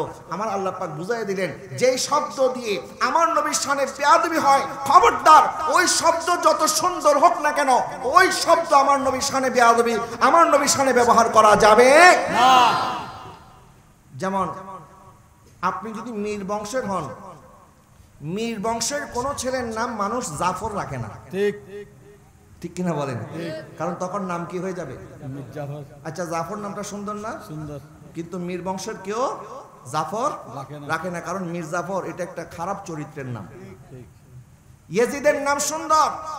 আমিনে মুআবি রাদিয়াল্লাহু তাআলা সাহাবী ছিলেন, উনি তো সন্তানের নাম সুন্দরই রাখবেন, কিন্তু সুন্দর হইলে কি হইছে? তার চরিত্র সুন্দর ছিল না, যার কারণে আমাদের সন্তানের নাম কখন আমরা এজিদ রাখি না। তো শব্দের প্রয়োগ বুঝতে হবে, কোন শব্দ কোথায় ব্যবহার করতে হবে। আমি বললাম স্যার আপনার সাথে আমি দ্বিমত করছি, কারণ কোরআনের মধ্যে এই শব্দটা আরেক জায়গায় ব্যবহার হয়েছে। ইউসুফ আলাইহিস সালামের 10 ভাই ইয়াকুব আলাইহিস সালামের বিরুদ্ধে, নিজের পিতার বিরুদ্ধে তারা বলতেছে ইন্না আবানা লাফি দলালিম মুবিন। এখানে দলাল একটা শব্দ আছে, বলেন এখানে কি শব্দ আছে? দলাল শব্দ আছে। যখন ইসমাইল আলাইহিস সালামকে, হযরতে ইউসুফ আলাইহিস সালামকে হারিয়ে ওনাদের পিতা হযরত ইয়াকুব আলাইহিস সালাম সারাক্ষণ খালি ইউসুফ আলাইহিস সালামের জন্য কান্না করতেন, তখন তার 10 ভাই বলতেছে, বাবা আপনি তো আমাদের দিকে তাকানো না, আমাদের দিকে আপনি কোনো ফিরেও তাকান না, শুধু আপনি আপনার এক ছেলের জন্য পাগল হয়ে আছেন। তার মানে এখানে তারা বুঝাইছে যে হযরত ইয়াকুব আলাইহিস সালাম উনি আসলে পাগল হয় নাই, বরং উনি হযরত ইউসুফ আলাইহিস সালামের প্রেমে বিভোর হয়েছে। সুবহানাল্লাহ। কথা বলেন না ঠিক কিনা? সন্তান হারায় গেছে, এখন বাবা আবেগপ্রবণ হয়েছে, সন্তানের প্রেমে উনি নিজে চোখ হারিয়ে ফেলেছে কান্না করতে করতে। তো এখানে কি উনি পথভ্রষ্ট হয়েছে নাকি সন্তানকে বেশি ভালোবেসেছে? বলেন পথভ্রষ্ট হয়েছে না সন্তানকে বেশি ভালোবেসেছে? সন্তানকে বেশি ভালোবেসেছে। ঠিক একই ভাবে আল্লাহ পাক ইরশাদ করেছেন আলাম ইয়াজিদিকা ইয়াতীমান ফাআওয়া, মাহবুব যখন আপনি এতিম ছিলেন তখন আমি আল্লাহ আপনার সাথে ছিলাম, আপনার পরওয়ারিশ করেছি। ওয়া ওয়াজাদাকা দাল্লান ফাহাদা, যখন আপনি আমার আল্লাহর কাছে আপনি যখন ফিরে এসেছেন, আমার আল্লাহর প্রেমে যখন আপনি বিভোর হয়েছেন, তখন আমি আল্লাহ আপনাকে আমার দিকে টেনে এনেছি। সুবহানাল্লাহ। আর একটু জোরে বলেন না সুবহানাল্লাহ। যখন মক্কার কাফের মুশরিকরা আপনাকে বিরক্ত করছে, আপনাকে কষ্ট দিচ্ছে, তখন আমি আল্লাহ আপনাকে আমার কাছে এনেছি, আমি তখন আপনাকে সান্ত্বনা দিয়েছি। এটা হচ্ছে প্রকৃত অর্থ। এরপর আল্লাহ পাক ইরশাদ করেছেন ওয়া ওয়াজাদাকা আইলান ফাআগনা। যখন আমার নবী সাল্লাল্লাহু আলাইহি ওয়াসাল্লাম ইসলাম প্রচার শুরু করলেন, তখন মুসলমানদের সংখ্যা খুব নিতান্তই কম ছিল। আর ইসলাম যারা গ্রহণ করেছেন তাদের মধ্যে অধিকাংশ ছিল গরিব। এই জন্য গরিব হওয়াটা এটা দোষণীয় না, কারণ নবী যে সাত করেছেন গরিবরা ধনীদের চাইতে 500 বছর আগে জান্নাতে যাবে। সুবহানাল্লাহ, একটু জোরে বলেন না সুবহানাল্লাহ। এবং আমার নবী দোয়া করেছেন, আল্লাহ কিয়ামতের ময়দানে আপনি আমাকে মিসকিনদের সাথে হাসর করাবেন। একটু জোরে বলেন না সুবহানাল্লাহ। সুবহানাল্লাহ। কারণ মিসকিন অসহায় যারা দুনিয়ার মানুষ, তাদেরকে কোনো মর্যাদা দেয় না, প্রটোকল দেয় না। একটা বিয়ের অনুষ্ঠানে দেখবেন গরিব আত্মীয়কে কার্ডও দেয় না, দাওয়াতও দেয় না, ধনীদেরকে আগে দেয়। ঠিক এরকম আছে না নাই? অনেক আছে। দুনিয়ার মানুষ আপনাকে প্রটোকল দেখ বা না দেখ, আমার নবী কিন্তু ঠিকই দিয়েছেন। সুবহানাল্লাহ বলেন। এই জন্য নবী যে সাত করেছেন, যখন আমি জান্নাতে যাব, ওয়ামাই ফুকারাউল মুসলিমিন, যখন আমি জান্নাতে প্রবেশ করব, তখন আমার উম্মতের মধ্যে যারা ফকির মিসকিন থাকবে তারা আমার সাথে জান্নাতে যাবে। সুবহানাল্লাহ। এই গরিব মিসকিন যারা অসহায় যারা, তাদের সাহারা আমার নবীজি। কথা বলেন ঠিক কিনা? হযরতে যায়েদ বিন হারসা রাদিয়াল্লাহু তাআলার সন্তান হযরত ওসামা যায়েদ রাদিয়াল্লাহু তাআলা আনহু, ওনার একদিন সর্দি হয়েছে, ওনার নাকের ভিতর থেকে পানি পড়তেছে। আমার নবীজি নিজ হাত দিয়ে ওনার নাকের সর্দি পরিষ্কার করে দিয়েছে। সুবহানাল্লাহ। উনি ছিলেন নবীর গোলামের সন্তান। হযরত আম্মা জান আয়েশা সিদ্দিকা রাদিয়াল্লাহু তাআলা বলেন, ইয়া রাসূলুল্লাহ, হুজুর আপনি ছেড়ে দেন, আমাকে দেন, আমি করি। আমার নবী বললেন, তুমি কি মনে করছো সেই গোলামের সন্তান বিদায় আমি করছি, এই জন্য তুমি বলতেছো তুমি করবা? কেন? বরং আমি গোলামের ছেলেকে যেরকম মহব্বত করি, তুমিও তাদেরকে সেরকম মহব্বত করো। সুবহানাল্লাহ। যখন হযরত ওমর রাদিয়াল্লাহু তাআলা খেলাফতকাল, যুদ্ধের কিছু গনিমতের সম্পদ বন্টন হচ্ছে, উনি ওনার সন্তানকে ডাক দিলেন, বললেন, এদিকে আসো, তুমি নবীর একজন সাহাবী, এই জন্য গনিমতের সম্পদের তোমার যে হক আছে সেখান থেকে আমি তোমাকে 500 দিনার দিলাম। আর ওসামা ইবনে যায়েদ রাদিয়াল্লাহু তাআলা হযরত ওমর ডাকলেন আর বললেন, আমি আপনাকে 50,000 দিনার দিলাম। জোরে বলেন না সুবহানাল্লাহ। নিজের ছেলেকে দিছে কত? 500। বলেন কত? 500। আর হযরত ওসামা ইবনে যায়েদকে দিয়েছেন কত? 50,000। হযরত আব্দুল ইবনে ওমর রাদিয়াল্লাহু তাআলা বলছেন, আব্বাজান, আমি তো ওসামা ইবনে যায়েদের চাইতে সিনিয়র সাহাবী, কারণ আমি উহুদ, বদর, খন্দক সকল যুদ্ধে আমি আমার নবীর সাথে ছিলাম।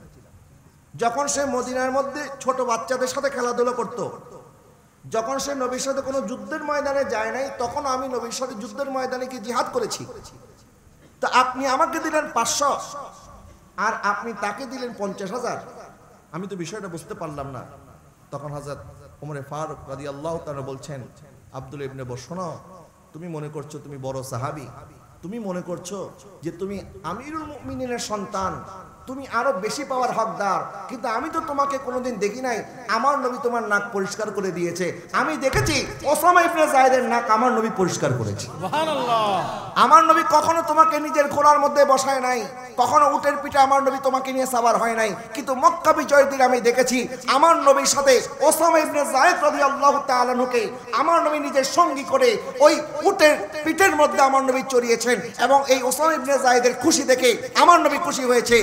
আমার নবী যাকে বেশি মহব্বত করেছে, আমার নবীর কারণে আমি তাকে বেশি পুরস্কৃত করেছি। সুবহানাল্লাহ। আর একটু জোরে বলেন না সুবহানাল্লাহ। তো আমার নবী কিভাবে অসহায়কে উপরে তুলতে হবে, দুর্বলদেরকে কেমনে সম্মান দিতে হবে, এটা শেখাইছেন আমার নবীজি। সুবহানাল্লাহ বলেন। তো ইসলাম প্রথমে গরিব ছিল, কিন্তু আমার নবীকে আল্লাহ পাক বলছেন, হাবিব, যদিও আপনি দেখছেন আপনাকে সাহায্য করার মতো কেউ নাই, টাকা নাই, পয়সা নাই, কিন্তু আমি আল্লাহ আপনাকে এমন সমৃদ্ধ দান করব যে আপনার সাহাবীদের মধ্যে আমি এমন এমন সাহাবী আমি আল্লাহ তাদেরকে নির্বাচন করব যে হযরতে সাইয়্যিদনা আবু বকর সিদ্দিক রাদিয়াল্লাহু তাআলা আনহু, যিনি একাই ছিলেন 100 জনের মতো, উনি বলেছেন যে আমার ঘরের মধ্যে আমি কিছু রেখে আসি নাই, এটা বলেন নাই, উনি বলেছেন আমার ঘরের সব আনলেও আমার ঘরের জন্য আল্লাহ রাসূলকে রেখে এসেছি। সুবহানাল্লাহ। সব নিয়ে এসেছেন, কিন্তু মনের মধ্যে কোনো ভয় নাই। কেন নাই? কারণ ঘরের মধ্যে আল্লাহ রাসূলকে রেখে আসছে। আল্লাহ রাসূলের চেয়ে দামি আর কেউ আছে? নবীজি সাল্লাল্লাহু আলাইহি ওয়াসাল্লামকে আল্লাহ সান্ত্বনা দিলেন যে আপনার স্ত্রী হিসেবে খাদিজাকে আমি আল্লাহ নির্বাচন করেছি, কারণ ওই সময় নবী সান্ত্বনা দেওয়ার জন্য বাইরে আবু বকর সিদ্দিক যেমন ছিলেন, ঘরের মধ্যে তো একজন লাগবে, ঠিক কিনা বলেন না? এই জন্য আমার মা বোনদেরকে বলবো, স্বামীর সাথে সবসময় সুন্দর আচরণ করবেন। বাইরের মানুষ আপনার স্বামীকে যতই সান্ত্বনা দেখ না কেন, ঘরের মধ্যে যদি অশান্তি চলে, বাইরের মানুষের সান্ত্বনা কাজে লাগবে না, আসবে না। এই জন্য ঘরের শান্তি লাগবে। আর ঘরের মধ্যে যিনি আছেন, আপনার স্বামী ভালো থাকলে আপনি ভালো থাকবেন, আপনার স্বামীর সমৃদ্ধি হলে আপনি সুখে থাকতে পারবেন। এখন স্বামীকে যদি কথায় কথা গেলে দোষারোপ করেন, নবীজি ইরশাদ করেছেন, আমি মেরাজের রজনীতে নারীদেরকে দেখেছি অধিককালে নারীরা জাহান্নামে থাকবে। এর মধ্যে একটা কারণ হচ্ছে, কারণ অনেক নারী দুনিয়ার মধ্যে তার স্বামীদের প্রতি অভিযোগ করত এবং স্বামীদেরকে বলতো যে তোমার সাথে বিয়ে হয়ে আমার জীবন শেষ। যারা এই কথা বলেছে জাহান্নামে যাওয়ার জন্য এই একটা কথা যথেষ্ট। যদি বলেন না নাউজুবিল্লাহ। এই জন্য আমার মা বোন যারা শুনছেন, কখনো স্বামীর প্রতি শিকায়ত করবেন না। হ্যাঁ, একসাথে থাকতে গেলে ভুল হবে, শুধরিয়ে দিবেন। হুন্না লিবাসুল লাকুম ওয়া আনতুম লিবাসুল লাহুন্না। আল্লাহ পাক বলেছেন তোমরা হচ্ছে তোমাদের স্ত্রীদের পোশাক আর তোমাদের স্ত্রী হচ্ছে তোমাদের পোশাক। সুবহানাল্লাহ বলেন। পোশাকের কাজটা কি? আমি পোশাক পরছি কারণ আমার শরীরের মধ্যে কাটা আছে, দাগ আছে, এই জিনিসগুলিকে এই পোশাক ঢেকে দিয়েছে। কথা বলেন না ঠিক কিনা? তার মানে আপনার স্বামীর দোষ থাকলেও আপনি যদি আপনার বান্ধবীদেরকে বলেন, আপনার বোনদেরকে বলেন, আপনার ঘরের মধ্যে গিয়ে নালিশ করেন, তাহলে আপনি তো আপনার পোশাক খুলে দিলেন। আপনার দায়িত্ব ছিল আপনার স্বামী ভুল করলো এটাকে গোপন রাখা। এবং আমাদের স্বামী যারা আছেন আপনাদেরও দায়িত্ব হচ্ছে স্ত্রীর বদনাম মানুষের কাছে না বলা। অনেকে আছে কথায় কথায় বলে তোর বাপের বাড়িতে চলে যা, তোর বাপরে খবর দিতেছি, সে এসে বিচার করবে। কেন? আপনার সাথে আপনার স্ত্রী ঝগড়া হয়েছে, আপনারা দুইজন মিলে স্বামী স্ত্রী আপনারা মিলে যাবেন, এখানে আবার আরেকজনকে ডাকতে হবে কেন?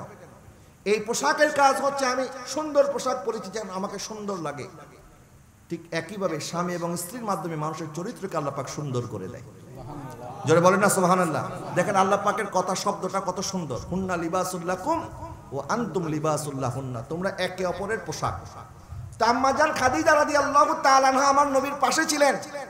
যখন মক্কার কাফেররা আমার নবীকে বিরক্ত করত, কষ্ট দিত, আম্মা জান খাদিজা রাদিয়াল্লাহু তাআলা নবীকে বলছেন, ইয়া রাসূলুল্লাহ ওয়াল্লাহি লা তুখ, আল্লাহি আল্লাহর কসম করে বলতেছি আমার আল্লাহ কখনো আপনাকে কষ্ট দিবে না। কারণ ইন্নাকা লা তাসিলুর রহিম ওয়া তাসদুকুল হাদিস ওয়া তাহমিলুল কাল্লা ওয়া তুইনু আলা নামাইবিল হক। কারণ আপনি সব সময় সত্য কথা বলেন, আমানতের কখনো খেয়ানত করেন না, আপনি আত্মীয়তার সম্পর্ক বজায় রাখেন, আপনি অসহায়দেরকে আপনি সহায়তা দেন এবং মানুষের কষ্ট আপনার নিজের কাঁধে আপনি বহন করেন। নবীকে এই কথা বলে বলে আমার নবীকে সান্ত্বনা দিতেন আম্মা জান খাদিজা রাদিয়াল্লাহু তাআলা আনহা। আর এইদিকে হযরত বেলালের কাছে কোনো অর্থ নাই, বিত্ত নাই, কিন্তু আল্লাহ পাক ওনাকে এমন জজবা দান করেছে যে এরকম জজবাওয়ালা হাজার হাজার মানুষকে উনি একাই পরাজিত করতে পারতেন। সুবহানাল্লাহ বলেন।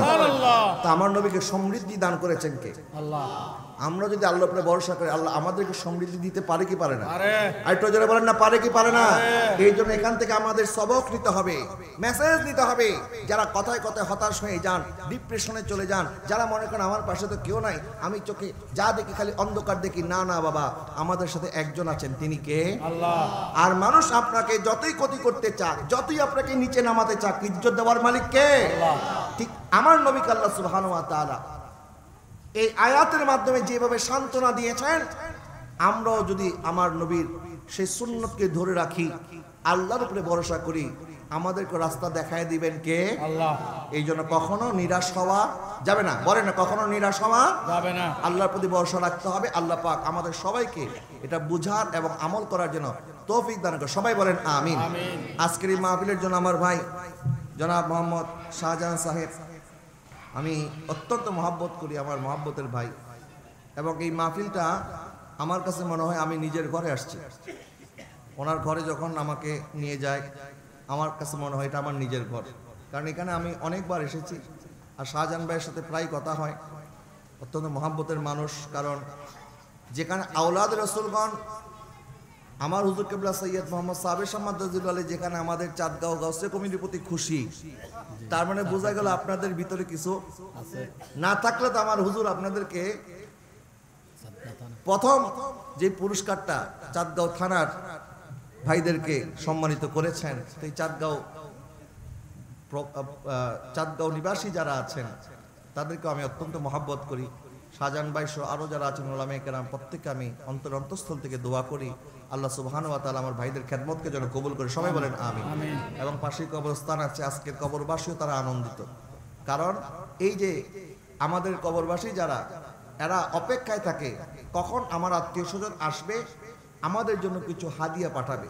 নবীজি ইরশাদ করেছেন, মৃত মানুষ কবরের মধ্যে একটা ডুবন্ত ব্যক্তি যেরকম নদীর মধ্যে খড়কুটা পেলে এটা আঁকড়ে ধরার চেষ্টা করে, কবরের মানুষ এরকম অপেক্ষায় থাকে কখন তারা দুনিয়াবাসী আমাদের জন্য একটু দোয়া করবে। সুবহানাল্লাহ বলেন। এবং এটা নবীজির হাদিস, কবরের মানুষ কিন্তু শুনতে পায়। আমরা যেরকম শুনতে পাই, কবরের মানুষও কি শুনতে পায়। আজকে তারাও খুশি, তারাও এই মাহফিল পেয়ে খুশি, কারণ মাহফিল রসুল অন্তত এতগুলি মানুষ এখানে উপস্থিত হয়েছেন। তো এই জন্য আপনার রবিউল আউয়াল মাসেও ঈদে মিলাদুন্নবীর প্রোগ্রাম করেন এবং রবিউল সানিতে ফাতিহা দহন করেন। এই প্রতি চাঁদে আপনাদের যে প্রোগ্রাম অংশগ্রহণ, এখানেও আপনারা কবরবাসীর জন্য দোয়া করেন। আমরা দোয়া করি আল্লাহ পাক এই কবরকে যেন জান্নাতের বাগান বানায় দেয়। সবাই বলেন আমিন। ওয়া আখির দাওয়ানা আনিল হামদুলিল্লাহি রাব্বিল আলামিন। আসসালামু আলাইকুম ওয়া রাহমাতুল্লাহি ওয়া বারাকাতুহু। আমাদের মহিউদ্দিন তানভীর সাহেব